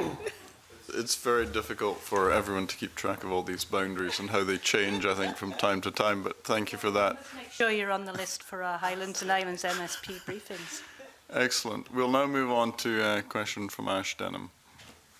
I'm interested in the account management process. So you said that your ambition is to support businesses' growth aspirations, and that you choose the businesses that you put into account management based on their growth potential. So I'm interested, how do you judge the success of the account management process? Do you set targets? So you've talked quite a bit about number of employees. Would you set targets for that so that you would be able to judge that progress, say, over a year, 2 years, or? Yeah, so we look at that in terms of tracking our measures, which are about job creation and about turnover, including international turnover. But we do also undertake periodic whole evaluations of account management. So we have done one reasonably recently, so I can make sure that you have a copy of that full evaluation, if that would be helpful. So obviously we've touched the number of exporters, you know, the value of the exports or how many companies are exporting would be one of those judgments of success. So you said in answer to Jackie Bailey's question that 57% of those that you're account managing are exporting. Would you be able to tell us how many that was last year and the year before so we can see if that is an upward trajectory? Yes, certainly we can do that. Okay. And the same thing with you know, number of employees. Are you able to say if they've gone up as well? Yes. So we track the projects which we support, which create jobs. So in terms of those investments, we can see what jobs have been added. We also track with the businesses that we work with what employment there is. The only challenge in that is that the account management portfolio is dynamic, so that people will come in and go out of that, so that we're not actually just, so you wouldn't be working with the same group, so there would be a challenge about how you're tracking that information that way. Okay. But if there's anything we can add to that specifically, we'll have a look and see if we can provide you a bit more detail there. Okay. And is there any sort of, I don't know how to phrase this, is there any sort of push to the businesses that you can't manage in terms of taking up the Scottish Government's business pledge? Is that something that you try to encourage them to do? Yeah, so again, account managers will promote the benefits of working to the Scottish Business Pledge with account managed businesses. Would you be able to give me a percentage on that of how many of them have signed up? Yes, it's 24, I think, for the Highlands and Islands overall, of which 17 are account managed. Okay, thank you. Right, well, thank you very much. Thank you to both of our guests today. We'll conclude this part of the session and we'll then have a brief break to allow you to leave and our next guests to take up their position. Thank you very much.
Well, welcome to Dr. Lena Wilson and Iain Scott. I think, Lena, you are the Chief Executive Officer of Scottish Enterprise, and Iain, you're Chief Financial Officer. So welcome to the committee today. And we'll start with a question from Ash Denham. Oh, sorry, again, I think one of you has an opening statement. My apologies to Ash Denham. I'll let Dr. Wilson, I think it is, make the opening statement. Thank you, Convener. I'll be very brief. Thanks for having us this morning, and good morning, everyone. It's nice to be in front of fresh faces on a new committee. I always look forward to this. We're in very challenging times, I don't need to tell you that, and I do welcome the opportunity not just really to present what Scottish Enterprise is up to, but even though I've been at economic development a very long time, we're certainly not the font of all knowledge. So I do look forward to discussing with you your ideas on what else you think we could be doing to support growth that we're not doing. We're in a very challenging global economic climate. We're seeing economic growth in the US, which is Scotland's largest market, continue to be robust. But we all know that there are uncertainties around that in the future. China continues to grow, albeit at less pace, but we would take that growth, wouldn't we? But there are moves in China to a more domestic agenda and building up the domestic companies in China, so that's an issue as well. We're still feeling the impacts of oil and gas, but all the data would tell us we seem to have reached the bottom of that, and that there seems now to be very good efficiency around the new normal of $50 a barrel. And then we've got uncertainty around our relationships with the EU. That means that trading conditions for Scottish businesses continue to be very tough. Although there's two sides of the coin to where sterling is at the moment. We're seeing the increased international competitiveness of our exports, but we're also seeing increased costs of imported goods and services. So just, our job day and daily is to be mindful of all of that and to be as fleet as foot in reacting to it as possible, and to help the companies, particularly that we support, be aware of that, have it front of their mind to react. So our role still remains, and that's the role that we've been given from government, is to find and focus the best opportunities on growth. I've been saying to all of our staff recently, regardless of where we are in this global turmoil, we are paid to find opportunity, and that's what we must do in any circumstances. We've worked very hard in recent years to drive much greater returns for investment that we make on behalf of the taxpayers. Since 2008, you know that our budgets have gone up and down, but approximately a 16% reduction in real terms. But in that same time frame, we have increased our international footprint around the world by 1/3. We have seen high-value jobs that we brought to Scotland up 32%. The companies we work most closely with have continued to grow. The turnover on the account-managed companies, their turnover has increased 20% since 2010, now up to 3.6 billion. The new investment that we've secured for growing Scottish companies through our co-investment funds has increased threefold. Export support has nearly doubled. In 11-12, we were supporting 1,300 companies to export. That's now 2,600 companies. And I just caught the tail end of one of the questions to High. So the percentage of Scottish enterprise account-managed companies that export is now 70%. It was 60% around 18 months ago, and we're hoping for 80% next year. Such is the importance of internationalisation on a company's competitiveness. We've also driven a whole range of new services in innovation support, much more small grants to get companies thinking about new markets, because too few of our companies are innovating new products and services. After the financial crisis, we've earmarked a lot of people resource for financial readiness, helping companies understand how to get finance and what would help them grow. We've developed a high-growth markets unit, so tailored support for markets like China and India. We've launched a workplace innovation approach to help stimulate excellent employment practices. That doesn't have to always cost very much, but innovation isn't just products and services. It can be how you deal with your people. And in the next 3 years, just finally, we want to go further still, responding to the Enterprise and Skills Review. We want to use technology more to transform our model. So how can I make sure that all of these assets Scottish Enterprise has in terms of our knowledge, expertise, can go as far as possible to as many businesses as possible, not just the ones that Scottish Enterprise supports? How can we give even more support to local and regional economies? Local authorities tell us they value our input. We work with every single community planning partnership in Scotland. As a national agency, it's sometimes been difficult for us to meet all their demands for input and support, so how can we do that digitally? We want to invest in a new system to join up all of our efforts in Scotland internationally. There's lots of activity internationally in Scotland, but you know, the whole isn't always greater than the sum of the parts, so we are working with Visit Scotland to join that up. And then something I think you will want to discuss is new activities targeted at inclusive growth, a new measure, a new approach last year for the enterprise agencies. So, for example, a new leadership programme specifically targeted at women in account-managed companies, delivery of productivity plans for high employment sectors but low-paid sectors like tourism, food and drink and construction. Also, food and drink can be very important for rural areas. So we are facing into new challenges, but we faced into lots of new challenges before. I will ensure that we have a relentless focus on the actions that will deliver impact for Scotland. There's lots of things that people would like Scottish Enterprise to do. There's lots of things we could do. Our job is to do the things which give the greatest return to the economy. That's the role that government has asked us to fulfil, and it's my role as accountable officer. So, Convener, thank you very much for the opportunity to make some brief remarks. I hope they've set the scene, and I look forward to questions and discussion. Thank you very much. And now, Ash Denham. Good morning. Thank you for answering some of my question in your opening statement. So I'm quite interested in the account management of Scottish Enterprise just as much as I was for High as well. So you've said that turnover is up 20% roughly in the last sort of 6 years. You've said that the number of companies that are exporting is also up and that 70% of your account managed businesses are exporters. Do you have any figures on the number of employees? Have they also increased over the last sort of 5 years? Yeah, I think they've created around 7,000 employees. I can't remember if that's in the last 3 years or the timescale, Ash, but I'll certainly get that to you. So employment growth is a big factor. I mean, I always say to companies, our job is to help them make more money and or save more money, preferably both. So, increasing top-line growth, improving efficiency, and that generally helps them create better employment. But the quality of employment is really important as well. So now we'd be really working with all of our account-managed companies. I mean, over 1,000 of our companies meet the requirements of the business pledge, although only 100 and something have signed up to it. So sometimes companies don't want to sign up to something official, but they're doing it anyway. So we want to have discussions around gender, equality, because actually that helps growth. It's not either or, it all helps growth. Yesterday, Gordon Lyndhurst and I went to visit a tech incubator in Edinburgh. And I suppose if we're thinking about the fact that the UK and Scotland are maybe not improving in terms of productivity as much as we would like them to, and obviously that's a key driver for levels of growth and improving the economy, these sort of new tech companies could be quite significant in that.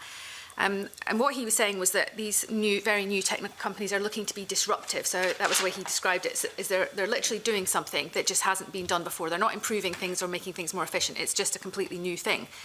And what he was saying is that, and he did mention SE actually, and he was saying if we're talking about in terms of account management, that the old rules for starting and managing and growing businesses don't apply for these type of new companies. And I suppose I'm interested in, are you focusing on those type of new companies, or are you sticking to the more traditional companies? Are we looking for the next Skyscanner? What are we doing, in that space? I really believe that Scotland has the capability to have many more unicorns, so companies that value at £1 billion over 5 years, as we've seen with Skyscanner and with FanDuel. We were a major investor into FanDuel. We weren't an early investor into Skyscanner, but we helped them enormously along the way, including helping broker introduction to their new partner in China. Our most prominent account management support and investment support is actually in the tech sector at the moment. And I would argue that that's what economic development is about. It is about taking risk. It's about working with companies pre-revenue before they've even formed. And if you think that in the School of Informatics at Edinburgh University, we have the 12th highest ranking School of Informatics out of 800 in the world, it's just a jewel in our crown not to exploit. So we put more resources, for example, Ash, into California, because I truly believe that we could get born global companies coming to Scotland. I met in London just 2 weeks ago with a company from Boston that we're trying to persuade to actually start up in Scotland in the tech space, because we've got better software engineers, they're very productive, they don't move around as much, and they're more cost effective. So we're doing a lot in this space. Most of our venture capital is into tech companies. So the supply of graduates is really important to that.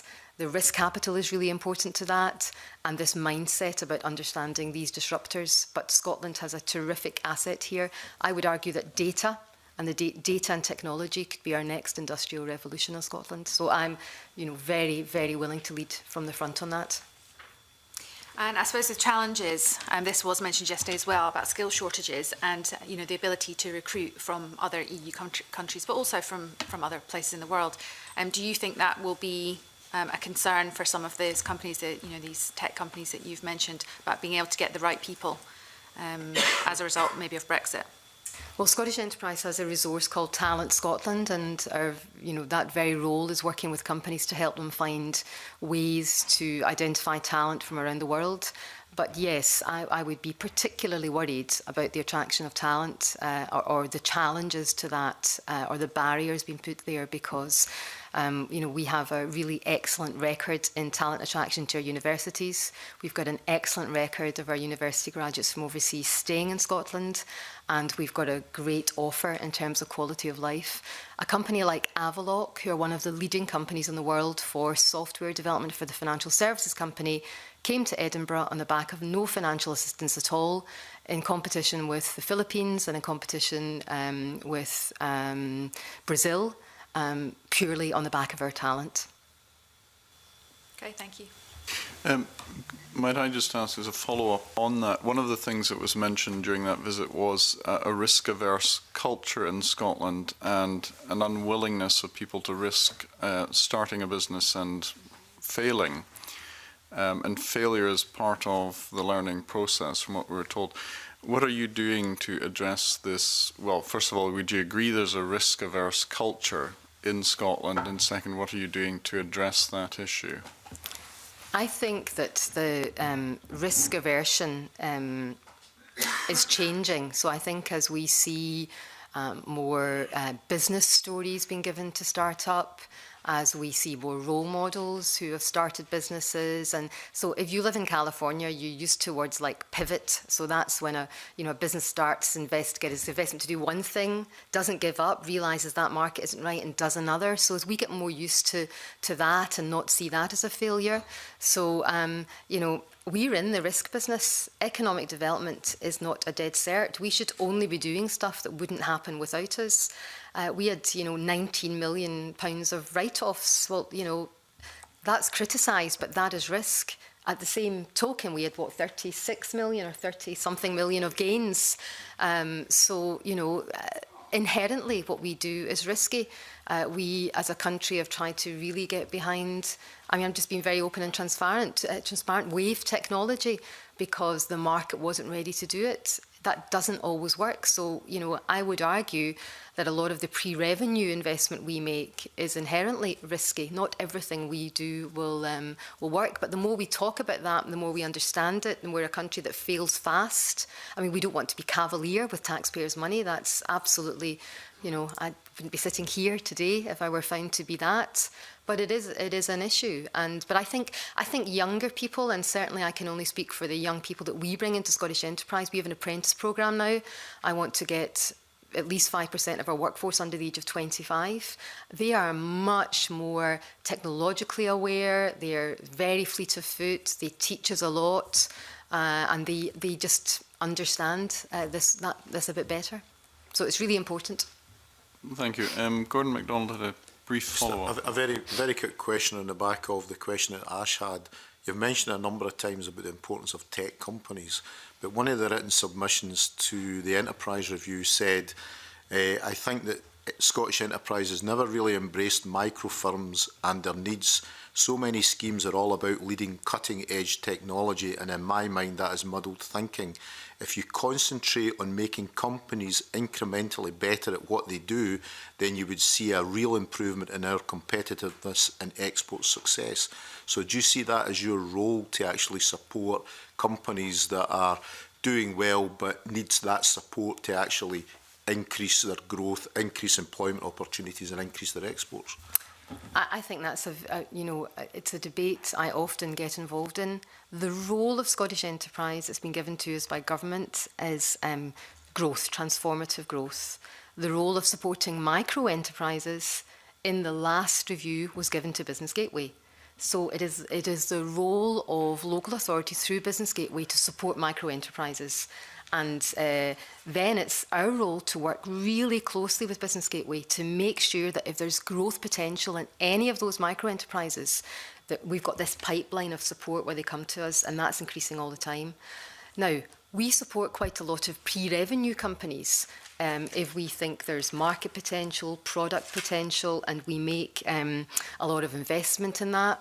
We've got a dedicated high-growth support team that looks pre-revenue, that looks at companies that haven't even formed yet. So, and you know, a lot of that's in the tech space because that's where the world's going, but actually, you know, we support a massive amount of, you know, food and drink companies, tourism companies, construction companies, textiles companies, because we've got such a great offering there too. So it's not either or, but it is important to say that the role of supporting micro business is not the role of Scottish Enterprise, it's the role of Business Gateway.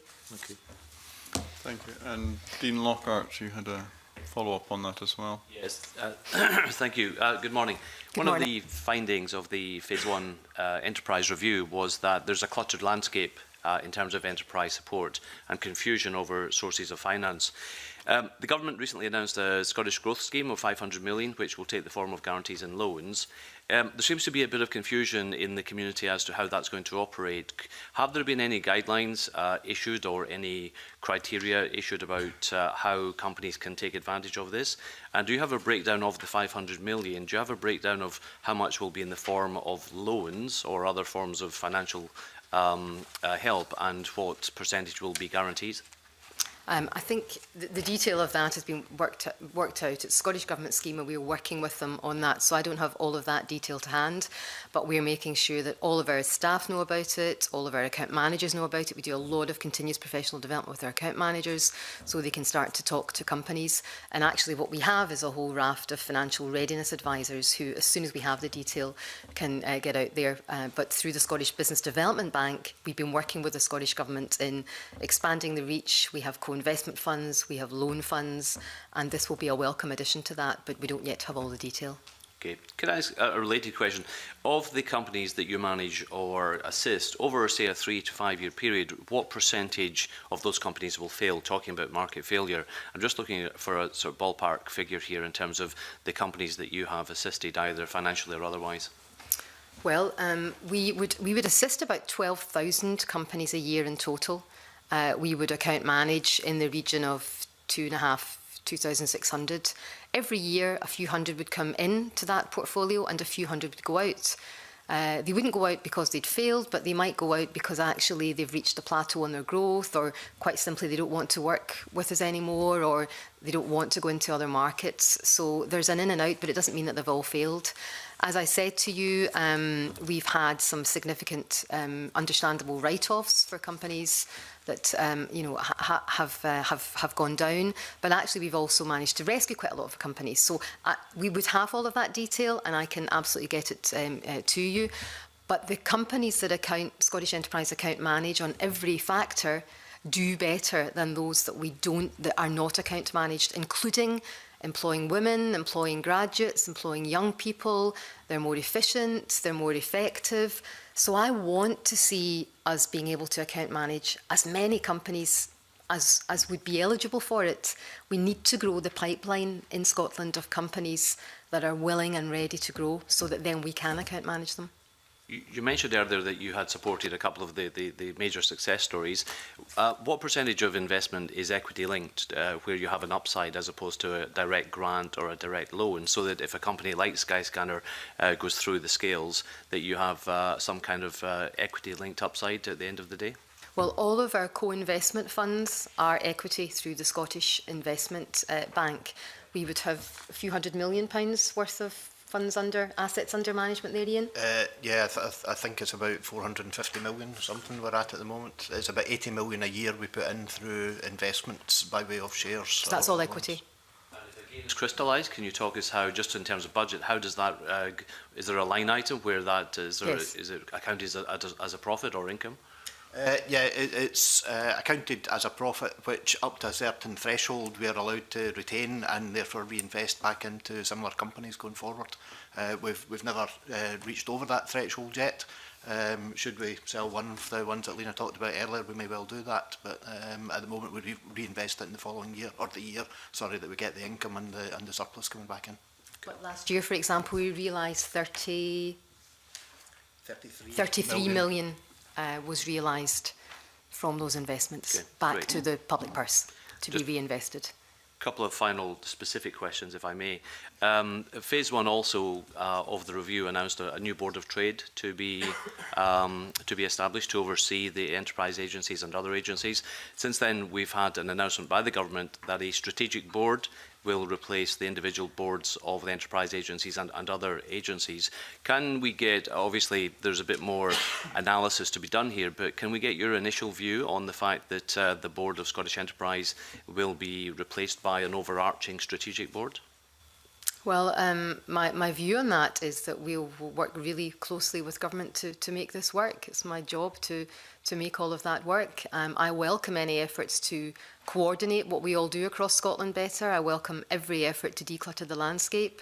We just have to make sure that we design that well and we get the right people on board, and that we meet all of the needs of the Scottish economy. So it's my job to not so much have a view, but to make it work. Okay. And final question, if I may. You mentioned Global Scots, the Global Scot network in your paper. Can you tell us how effective you think the Global Scot network is, and if there are any proposed changes coming up to the structure of the Global Scots network? I think the Global Scot network is a real jewel in the crown in Scotland. I've been involved in it since its very inception. And, these people are unpaid. And are willing to. I always say that our job is to ruthlessly exploit them for the value of Scotland. They're all over the world. We are increasingly we're using our Global Scots to try and attract new foreign direct investment, because this whole world of FDI is going to get very challenging. I met the software company I talked about earlier. I can't go into any further detail, but that introduction was made by a Global Scot. Increasingly, we're seeing some of our inward investment leads given to us by Global Scots. Our last evaluation said that Global Scots helped Scottish companies generate somewhere in the region of £30 million of additional business. So we try and evaluate it as much as possible, but they're a highly positioned in a lot of our key sectors and companies around the world, and we use them as much as we can. I think we should be thanking them all very much. Okay, thank you. Thank you. Gillian Martin had a question or questions. I genuinely do just have a supplementary question to but don't hesitate Mr. to follow Lockhart, up with a supplementary. I want to come back to something that you said earlier about identifying young people to start up in business. I convene a cross-party group called Women in Enterprise, and one of the things that we found out very early is that female graduates are one of the demographics that are not setting up in business related to what they're studying. And as a former college lecturer myself, what I found with my students is that they were going into the world graduating without any idea of how to actually set up in business. And I'm wondering if that's something that you're tackling and getting in early into colleges and universities at the point where people are graduating, to assist them in actually looking at enterprise as an actual possible route.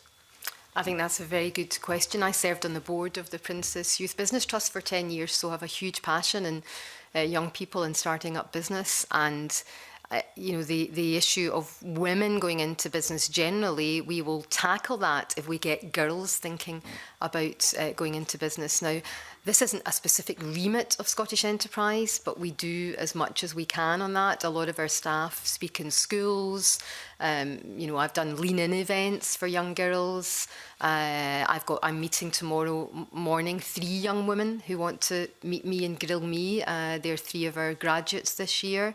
I'm considering a reverse mentoring programme with a young woman between the ages of 17 and 21. And if we can do that as role models, you know, that's really, really important. But Scottish Enterprise doesn't have a specific programme for young girls. But Skills Development Scotland work in this space.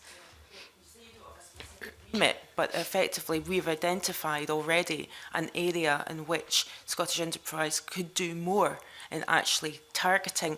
And you talk about, you know, risk averse. The most risk averse people in our society are probably with people who are at the point, on the cusp of actually leaving education and going out into the world where they don't have mortgages, they don't have families, they don't have responsibilities, and surely that there could be a housing opportunity there of actually encouraging. Quite a bit of that in Scotland with all of our incubators, and you know, in terms of, we're seeing a lot of young women, increasing numbers of young women go into them all over Scotland. They're not run by Scottish Enterprise, but we work very closely with them. We've just agreed a 10-point action plan with Women Enterprise Scotland on a whole range of things we could do. One of the things that we could do is maybe better communication and marketing and role models. I would be very willing that if there's anything specifically, I said that we are considering special programme for leadership programme for women in account managed companies. So if there's anything we could do that would involve young girls. The other thing that we do is we have Mentoring Scotland. Actually, only a very small percentage of the mentors are women, less than 15%, yet 30-odd participants, mentees, if you like, are women. So we need to match that. So Scottish Enterprise, what we can do, Gillian, is bring a lot of influence. Even if we're not delivering it, we can bring a lot of influence. We've got a lot of reach. We can use our global Scots. So I'd be very willing to see if there's anything else that we can do. We are working very closely with Women Enterprise Scotland in this 10-point action plan, and I participated in the Investing Women conference. So this was how young women can get startup capital. That was the first of its kind, and we're working with them on how they could, you know, access international finance for that as well. Thank you very much. Thank you. John Mason. Thanks, Convener. Ownership and how different ownership models for businesses, is that a factor in how you look at things? Because there's a bit of a push for, should there be more social enterprises, should there be more cooperatives, or do you kind of tend to favour the traditional one owner or a group of owners or share owners or whatever? I'm very, very interested in innovation around business models, and I think part of that is ownership. So I spoke last year at the big employee ownership conference that we had in Scotland. Cooperative Development Scotland as part of Scottish Enterprise. We're working with Social Enterprise Scotland now on a particular scaling programme, how we could scale up social enterprises. One of our renewable energy investment funds was to a housing association on community energy to reinvest into social housing. We work with the Homeless World Cup on their global ambitions. So actually I think a rich economy has many, many ownership models. Also a big way to counteract some of the problems that family businesses have with succession when there aren't family generation, you know, for the next generation, is employee ownership. So we've been working with a couple of great companies, engineering companies, who are moving to employee ownership. I can think of one company in East Kilbride, and getting as many role models as possible there. So, you know, employee ownership, social enterprises with global aspirations. But again, whilst we don't have a specific community development role that High has, I think a rich economy is a very diverse economy, so we can bring our expertise to any of that, particularly, say, in rural areas, then we do that. Okay, well, seeing you mentioned HIE, because I was asking them also about their social development, strengthening communities kind of role. Is that something, well, either that you think you should have, or they don't need to have, or is it just too different? Well, I wouldn't presume ever to say what High shouldn't or shouldn't have. I think they're a fantastic organisation.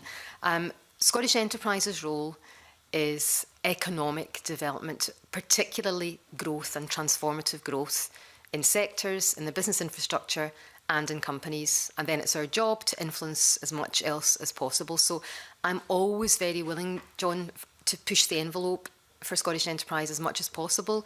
We do not have a specific community development remit. Regional economic development was given to the local authorities, and as I said, small business and micro business development was given to Business Gateway. But we participate in every single community planning partnership in our area. We're working with the City Deals. We've done a tremendous amount of work with North Ayrshire, resulting in Team North Ayrshire, which I think is a great blueprint for how we can work with the wider community. So, I think it's very important for the economy, and we'll do everything we can, but it isn't, community development is not a specific remit of Scottish enterprise. Okay. If we go back to the ownership question, you were talking earlier on to previous questions about kind of getting your money back out when you sell a stake. So does that suggest there's a kind of bias on Scottish enterprise for businesses to sell out rather than continue to grow with a Scottish headquarters?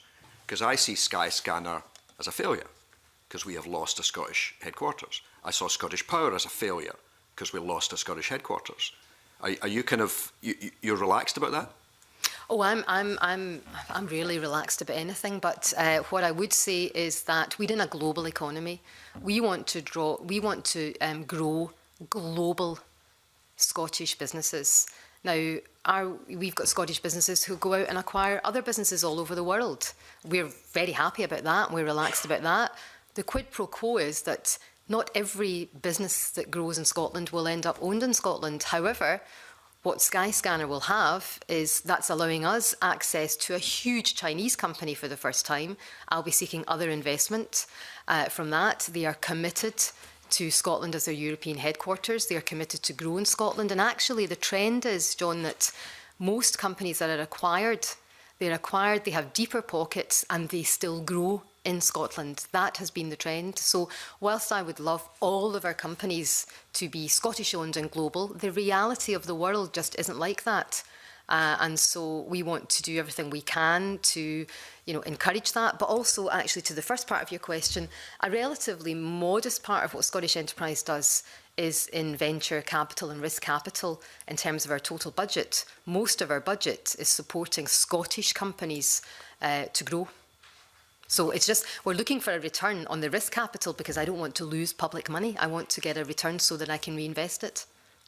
Okay, and the other section I wanted to look at was, we are looking at this in relation to the budget, so we are interested. We don't know what the budget is yet, but how sensitive is the work you do to a change in the budget? So if your budget went up 5%, could you do a lot more, or would it just be tweaking things? If your budget went down 5%, would that make a big impact, or would it just mean tweaking things a little bit?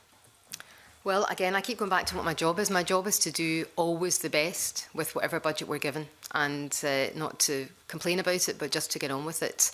But, we're probably reaching the levels that we can get to in terms of, efficiencies. We've tried to be as efficient as possible. We've tried to be as effective as possible. So, we could always, invest more in helping companies internationalise. So, for example, I've said we've increased our offices footprint internationally by 1/3. That's very expensive. That was several £million. So if we wanted to significantly increase our international footprint, that would require additional budget. That would be an example. We would never just take a salami slicing approach. So a 5% budget cut means we just cut everything 5%. We'd go back again and look at the things that are most likely to yield the biggest return for the Scottish economy, try and protect those, be as efficient as we can. But it's not as easy as that. But I think I started by saying that even though our budget has increased by 16% in real terms by 2008, we've done what we ask every business in Scotland to do. We've actually achieved more. There has to be limits to that, though. Thank you. Thank you. And Gil Patterson. I wonder, with regards to your contacts with Scottish business, what the general attitude to Brexit is at the present time? I can tell you that because we monitor it. We have every quarter we go out and speak to 500 companies to see how they're doing. I I think the general attitude is that businesses, and I can get those specific numbers to you. The general attitude is that businesses are very uncertain and that they just still don't know how this will affect them. They tend to think it will more negatively affect them. That's our economic trends review. Actually, it might be useful for the committee to get that every month. I'd be very happy to give you that. It's just a snapshot of. I'm not suggesting, Gil, you can read it from here, but I think. If I could read it. The companies we work with tend to be more positive by virtue of the fact that they're growing companies, and that's why we're working with them. So I have to say that up front.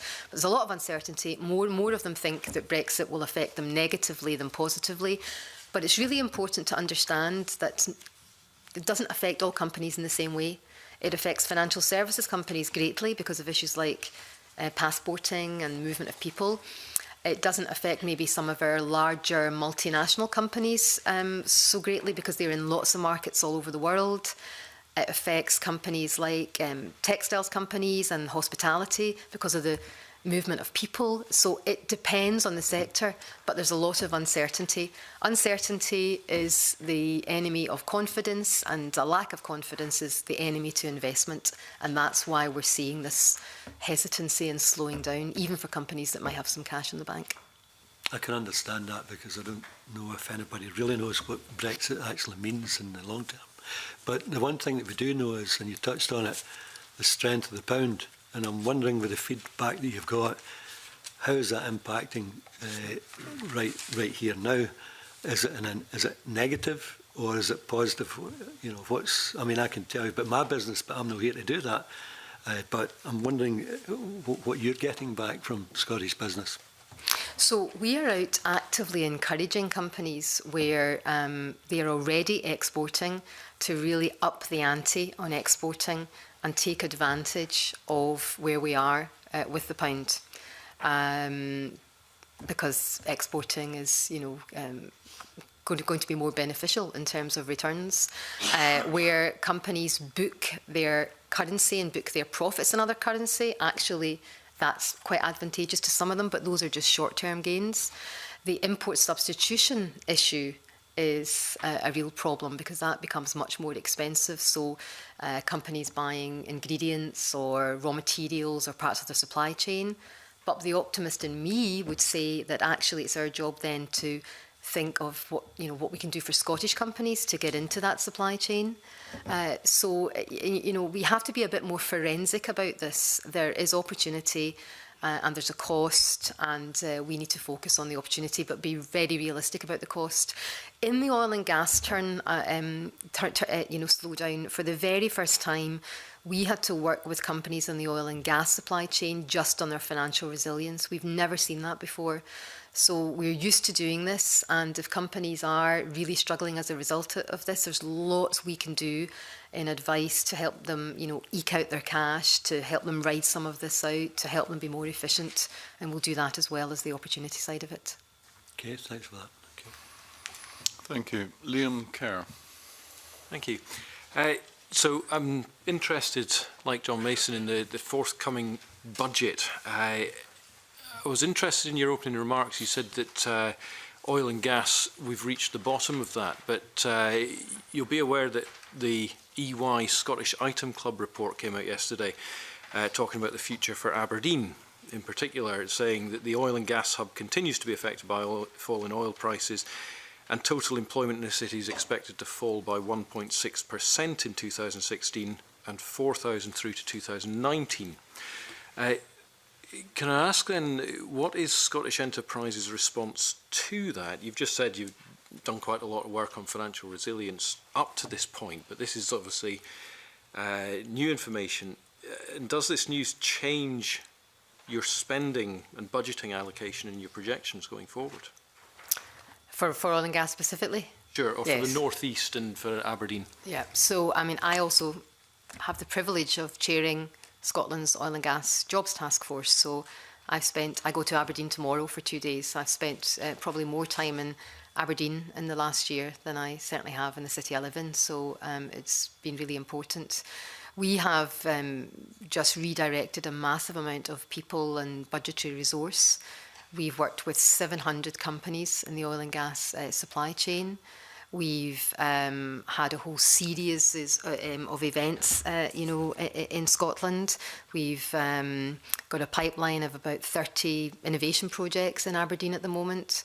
We've worked with Iain Wood and his team on the new One North East board, and we're on that board. We've worked on the city deal. We are working on diversifying food and drink, tourism, life sciences.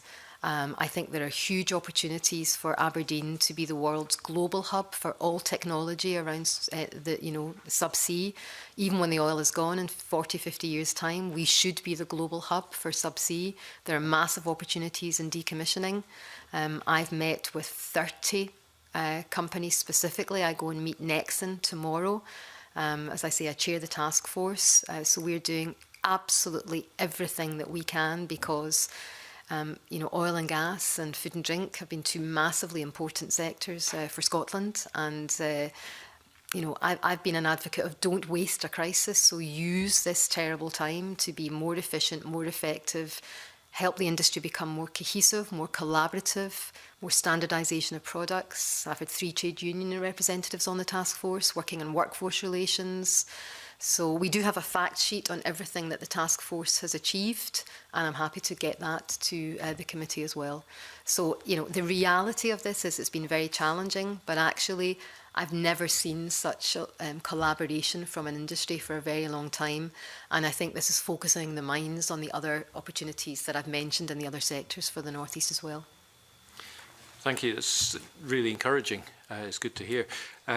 Does that make you think, though, in this budget round, because obviously you've projected on the current situation and how it looks like it's going to develop, but obviously we've had this news now that there may be more to come. Does that mean that you'll be needing more budget from the government to carry out all of these good measures going forward? I don't know. I mean, I resisted it. I've asked everybody, and I want to thank all political parties because we've largely resisted it. I begged everyone not to make the task force a political football because we're just trying to do everything we can for the sector. My job is also to get other people to spend the money if possible and for it not to be Scottish enterprise, so encouraging the industry to step up. Working with Skills Development Scotland to redirect their budget, and they've been absolutely terrific, working hand in hand with Highlands and Enterprise. So often it's not about just throwing extra budget at something, it is about a level of collaboration and being more efficient. Oil and Gas UK, working with them and seeing what we can do through their members, the Oil and Gas Authority, who are also on the task force. So I don't jump to increase budget as the first answer. But, it's my job also that if we find opportunities that can only be matched by budget, then it's my job to talk to government about how we might meet that. But so far, I can't say that we're not able to do anything because of a lack of budget. So far. Just one final quick question, just to clarify something for me. So we've been looking at the Enterprise and Skills Review. There'll be the creation of the new South of Scotland agency. How does that impact on Scottish enterprise in terms of budget? I mean, how will that be funded for, and is there any risk that it comes out of your pot? I can't answer that because we don't have the answers to that yet, and I suppose that's all to be worked through, and we'll work very closely with it in the next stage of the review. Scottish Enterprise does a great deal in the south of Scotland. We account manage a significant number of companies in the south of Scotland. We work with the South of Scotland Alliance. Actually, Iain is our most senior representative. We have someone in our top team covering important areas, and Iain covers the south of Scotland, so he may wish to add to that. But we're not at the stage where we know anything about budgets yet. I mean, Scottish Enterprise spends £6 million a year in the High Region.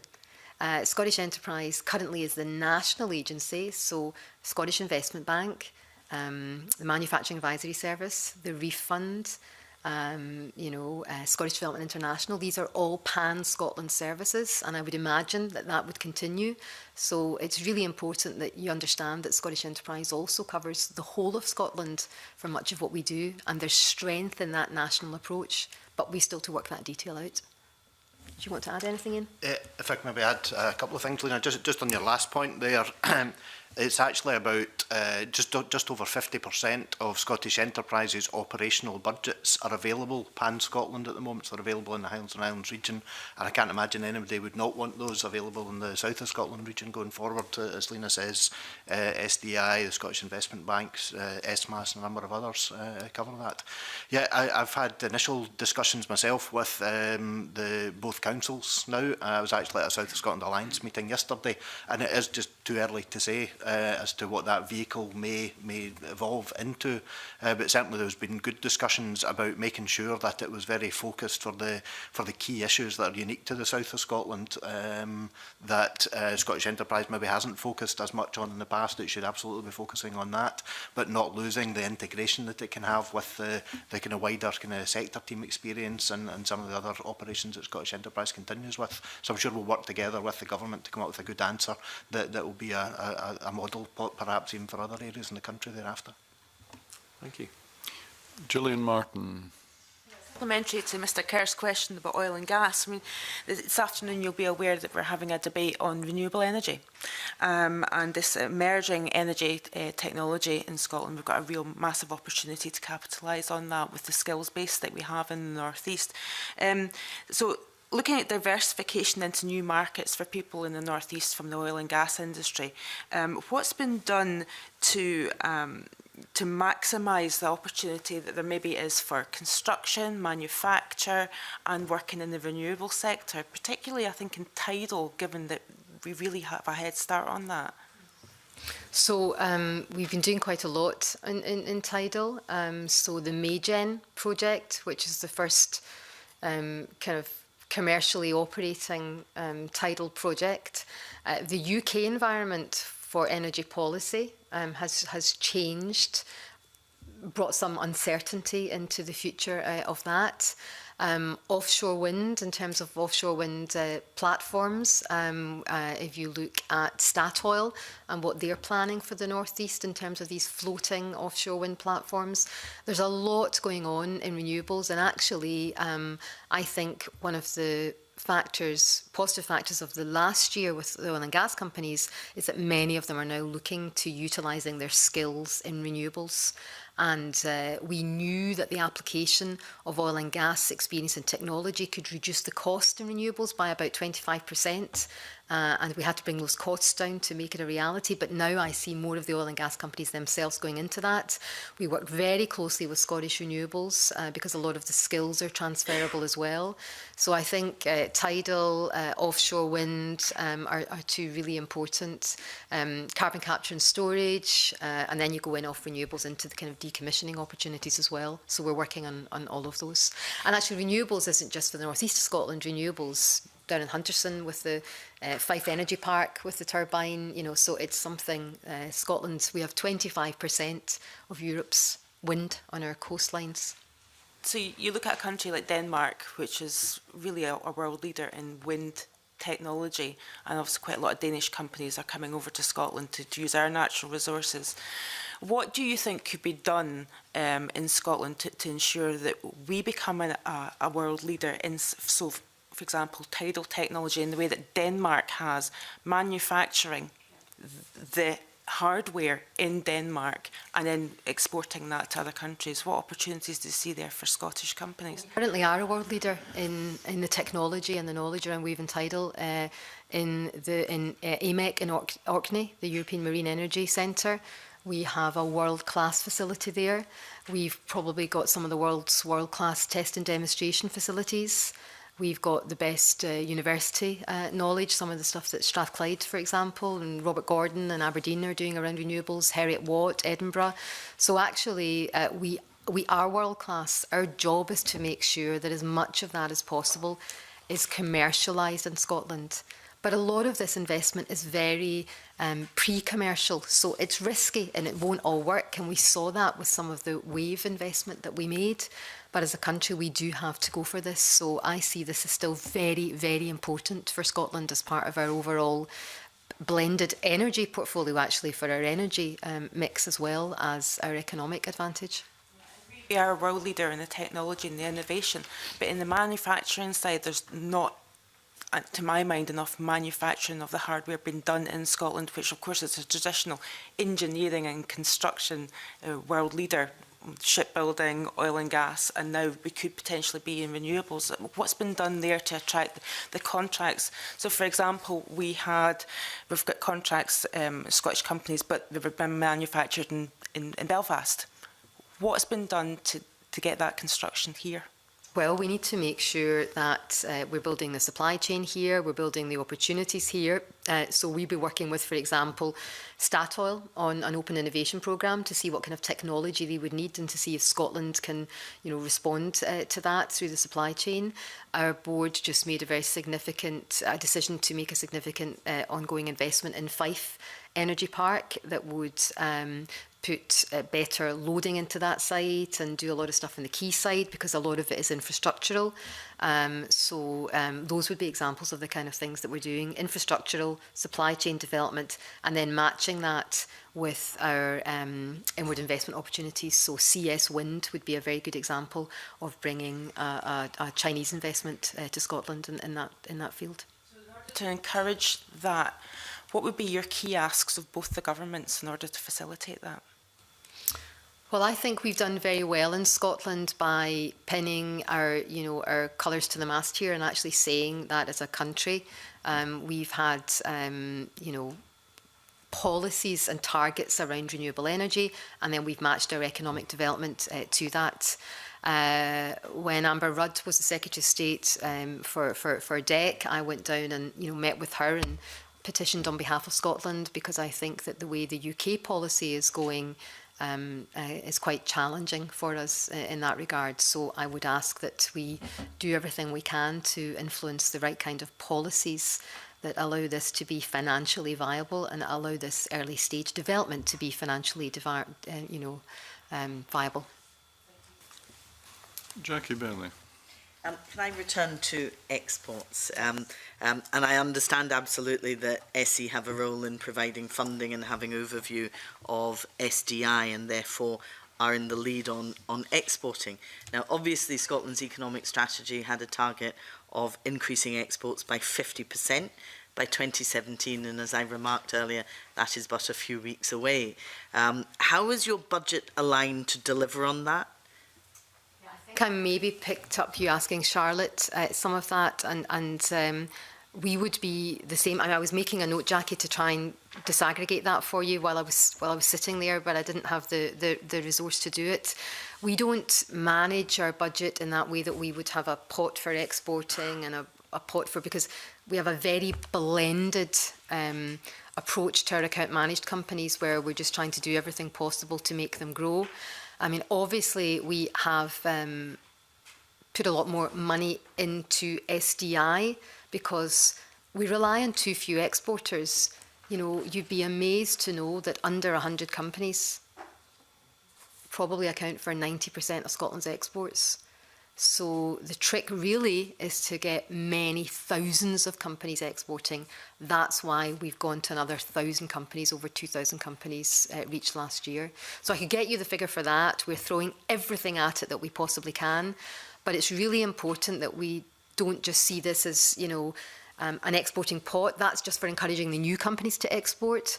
But it's much more complex than that and sophisticated than that in terms of how you get a company to be ready to export, because you have to have the right product for the right market, the right leadership team, the right financial resources. And the worst thing we could ever do is encourage a company to go into an export market where, and we've discussed this before, where it just was not ready to do that because it will fail. So I think Charlotte said also earlier, it takes some time to do that. On the target, I said this at the time, I'm always a fan of a big, hairy target that is challenging and you might not reach than an easy target that you surpass. So I think we should, as a country, set stretching targets, hold people to account and do everything we can to achieve them. And, we have to understand the kind of circumstances, because Scottish Enterprise is looking at only 2 targets that we might not make this year. One is foreign direct investment and the other is exporting. And that is wholly down to the kind of global environment that we're in the world and the levels of uncertainty that I spoke about earlier. you know, if people want to beat me up for that, that's fine, but that's where we are. It doesn't stop us going for it, but it's going to be challenging. Whilst I accept some of that, the target was from 2010 to 2017. So, you know, the challenging global conditions didn't really exist to that same degree before now. So, you know, I'm curious as to, it seems to be an admission we're not going to meet the target, but I think as policymakers we need to understand why, in order that we can set equally challenging and ambitious targets in the future, but ones that maybe people might be able to achieve. So I am interested in what budget is applied to this. Your own business plan for 2015-18 gives SDI, I think, 42 million this year, 43 million next year. Now, the First Minister has made announcements around about priorities that she would like to see in terms of doubling the European exporting staff from 20 to 40.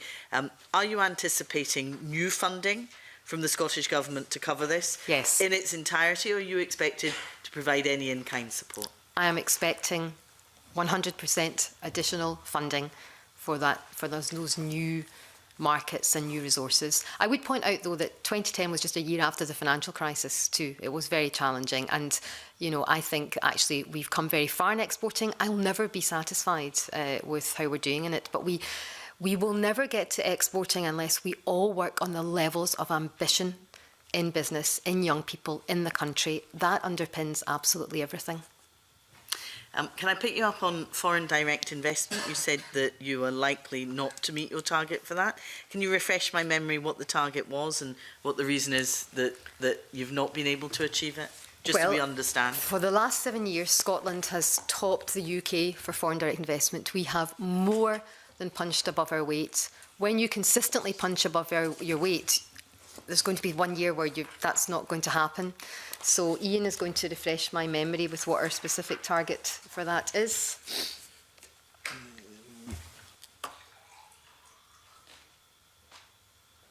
So we said that by 2018 we'll have attracted between 22,000 and 28,000 planned jobs through inward investment. And then I can't remember what the capital for 16-17 that we would attract between 7,000 and 9,000 jobs. I mean, we may meet it, but it will be at the bottom of the range. And the conditions, it's the global environment. Foreign direct investment throughout the whole world is going to change this year, is going to fall. We're maybe seeing more kind of protectionist policies from the US. We're seeing more domestic agenda from China. There's the uncertainty around Europe as a, you know, the UK is a destination for companies looking for Europe. So it's just much more challenging. But Scotland has done remarkably well in foreign direct investment in the last 7 or so years. Top region outside London, highest amount of R&D per capita for foreign direct investment. So we've done very, very well. Can I turn finally to productivity? Obviously, there's a national performance target here. The top quartile of OECD countries for productivity was the ambition. By 2017, it looks like we're going to remain at 19th, which is well off pace. It's in the third quartile. What was your contribution to productivity, and where did we go wrong here as well? This is a real challenge for Scotland. I mean, yeah, ambition and productivity, it's the crux. I mean, I think Charlotte did say that there's some, you know, structural aspects to that in our economy. So where Scottish enterprise, productivity is a blend of many things. It's a blend of innovation and investment. And so if you look at where we are in terms of business innovation, we would need a 200% increase on our innovation levels to get us to the top quartile. That's got a big effect on productivity. We know that companies that export are likely to be more productive because they are competing against best in class. So the fact that we don't have enough exporters plays to that as well. The fact that we have so many micro businesses in our economy, they don't get the scale. So, you know, we do everything we can with companies through things like the Scottish Manufacturing Advisory Service, which works on productivity, our workforce innovation, because treating your employees better, fairer work tends to be more productive. So we're training all of our account managers in that and talking to all the companies about that. The 102 RSC awards that we've made since February last year, all of those companies have signed up to an Invest in Young People plan. That's going to help productivity. And we are going to launch by the end of this year. We have launched productivity plans for the food and drink sector, for tourism and construction. Those are 3 high employment sectors in Scotland which have significantly lagged behind in productivity. So we're now working with them at a sectoral level, Jackie, to address that. So those are some of the things we're doing, but we're all going to have to work very hard at this. I wonder whether it's not just a sectoral level, but also at a regional level, because I'm conscious we've had world-class productivity gains in oil and gas as a consequence of the downturn. But if you compare the GVA for Aberdeen as opposed to Glasgow, there's a significant difference there. So I wonder, as well as sectors, whether there isn't a regional approach as well. So I think the City Deal in Glasgow is a great opportunity around the focus on innovation, for example, because we know that leads to greater productivity. The work that we've done with the 3 Ayrshire councils, where actually we've ended up with more companies into the account management pipeline. That means these companies inherently are more productive. So there's a lot that we can do. I've always said there is no secret sauce in Scottish enterprise. I will give away all of our knowledge, all of our expertise. The taxpayer owns this to anybody who wants to understand and work with us. And we've worked very successfully with some local authorities on the particular local and regional challenges. A factor in productivity is also your ability to connect with, so transport is really important, so the ability to connect with Glasgow or connect with Edinburgh becomes very important. It isn't about taking always productivity opportunities to every part of Scotland. We'll never succeed if that's our mentality. Okay, and finally, Convener, it doesn't require a response, but I know you do a gender impact analysis of your budget. I wonder whether you could provide that to the committee as we scrutinise the budget when it eventually comes out. We do that, yes, and I'm very happy to do that. I'm also happy to say that, 56% of my top team is female, 47% of the wider leadership is female, and nearly 60% of our board is female. And, I believe in leading from the front on that regard. And when I became chief executive 7 years ago, I was the only woman on the top team. Does that mean your gender imbalance is the wrong way in another sense this time? Pendulums swing all the time, don't they? So I always say, it's really important, I say this to our young graduates, that young men also feel very valued and boys feel very valued too. But let's face the facts, women are underrepresented in the economy and we're 51% of the population. So in simple terms, we're just missing a terrific asset that I want to make sure we exploit. Yes. The point I was making, perhaps things come and go and it's not always a 50-50 precisely gender balance, but merit and ability also play a part. So. I'm an inherent meritocrat. I get the best people, but encourage everybody to fulfil their potential. When we do that, truly, we will have balanced workplaces anyway. Yes. Come on to Richard Leonard now. A specific budgetary point, which I'll come on to in a second, but just on the subject of pendulums and something that John Mason was alluding to earlier on, I mean, are you not concerned at all with the fact that 34.6% of the Scottish economy is now externally owned, overseas owned, compared to a UK average of 27%. The southwest of England is 20%. The next nearest to us is the West Midlands of England with 30%. Does that not cause you any concern whatsoever? We can't on the one hand say that we're doing brilliantly well in foreign direct investment and that Scotland is a brilliant place with rich assets to exploit if we're then going to complain that we've got too much foreign ownership. So we have to decide what we are. So it would worry me if those companies were just coming because we were cheap, because they could make a fast buck and go, but they're coming to invest in our assets, our people, our natural resource, our universities. They are a massive contributor to our exports. They are a massive developer of our supply chain. They employ most of our graduates.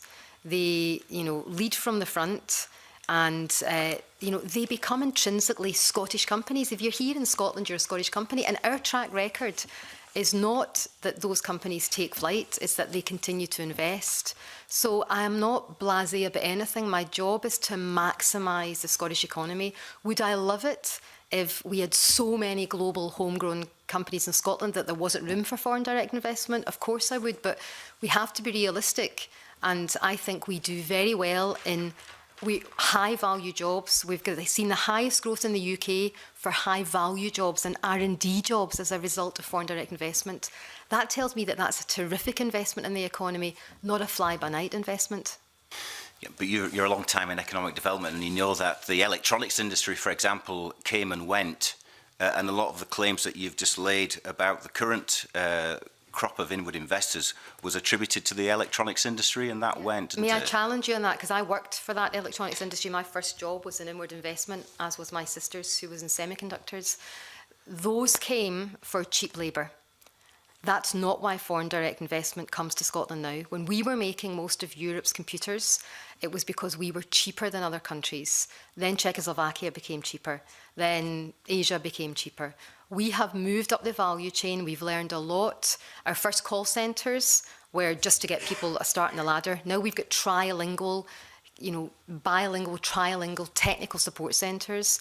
Now we don't manufacture computers, but we're the heart of software development. IBM has now got several thousand people in software development. Hewlett-Packard, that used to manufacture computers, is cybersecurity, software development. So we have moved up the food chain and the value chain considerably through foreign direct investment, and we learned a lot. We gave a lot of people who lost their jobs in the industrial decline in Scotland new jobs in the 50s, 60s, 70s and 80s. I've not been around that long, but I have been around since the 80s. So I think that's a valid point you make about that manufacturing environment. And as I say, I worked for two of those companies, but we've significantly upped the value chain now in life sciences, in energy, in software, in technology, in financial services. 50% of all of the financial services, the jobs that come to Glasgow, are as a result of US investment. And they're largely there to support the, they follow the sun, global investment down to our skills base. So you don't have any concerns that we're becoming a branch plant economy? We are not. You're trying to pigeonhole me to one or the other, and I don't think that's fair. My job on all of our behalfs is to get the best value for the Scottish economy, and I believe our strategy is that, and I believe that the foreign direct investment that comes to Scotland is very high value and is here to invest in Scotland. So it's not either or. At the same time, we must do everything we can to grow Scottish global firms. I don't want either or, I want both. I want everything for the Scottish economy, for my children, your children. So I think it's unfair to be as black and as white as that. Okay. Can I move on to another issue in which I'll try not to be black and white, but forgive me if I am. You said earlier on about the importance of supporting local and regional economies. We've been to California during the course of the last hour, but can I bring us back to Causeyside Street in Paisley? I mean, you are closing the Paisley office, the district office of Scottish Enterprise, and I just wonder whether, and it's opposed, as I understand it, by Renfrewshire Council, the PCS trade union and so on. So I suppose my question is, one, why are you doing that, and is that as a result of the budgetary constraints that you face? And secondly, what are your plans for the other 11 district offices which you have? So I'll start at the end. We've no plans to close any other offices, and then I'll start at the beginning. PCS supported this as part of our collective bargaining. They then came out and did some stuff with the press, which was unfortunate, but I have all the documentation. We consulted them fully and they supported it early on. This building has got health issues. It's old. We rattle around in it. It's not safe for our staff. It's overly expensive from an energy resource. And not even 6 miles away, we have an office in Clydebank, we have an office in Glasgow, we have lots of space. So we are not cutting any of the resource that we spend in Paisley or Renfrewshire. We are looking to join with our partners, whether it be the Council or Skills Development Scotland or whoever it be, for hot desks for any staff that are there. Remember, most of our staff don't work from an office. They're out with their customers and out with their clients. So I'm just trying to do what any business would do, be as efficient as possible. No customer will suffer. No client will suffer, no opportunity will be missed. If someone needs a desk in Paisley, we work with one of our partners to get it, and we've got lots of other offices nearby as well.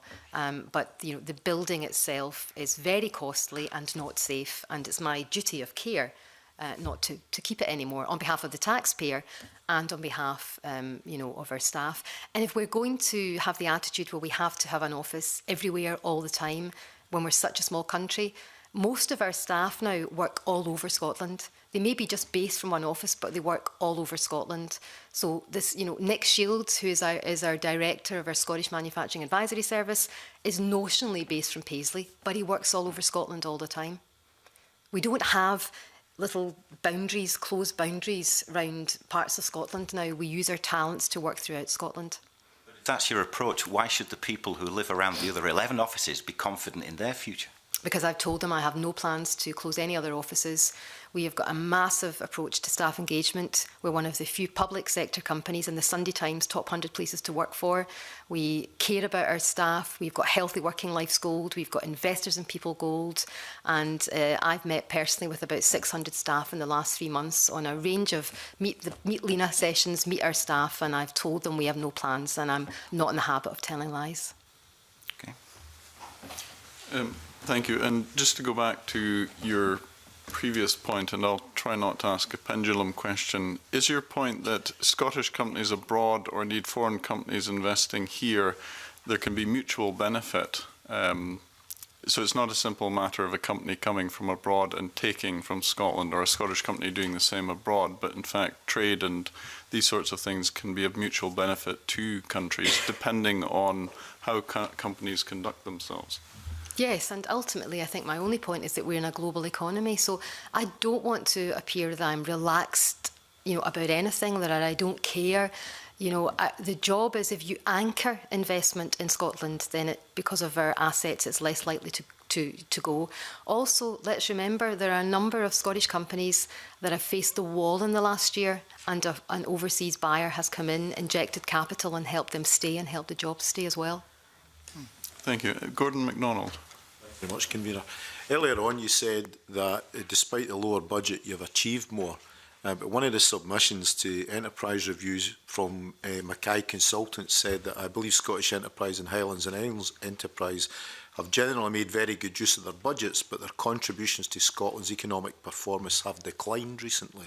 And I'm just wondering if that was your view, and what the reasons would that be for?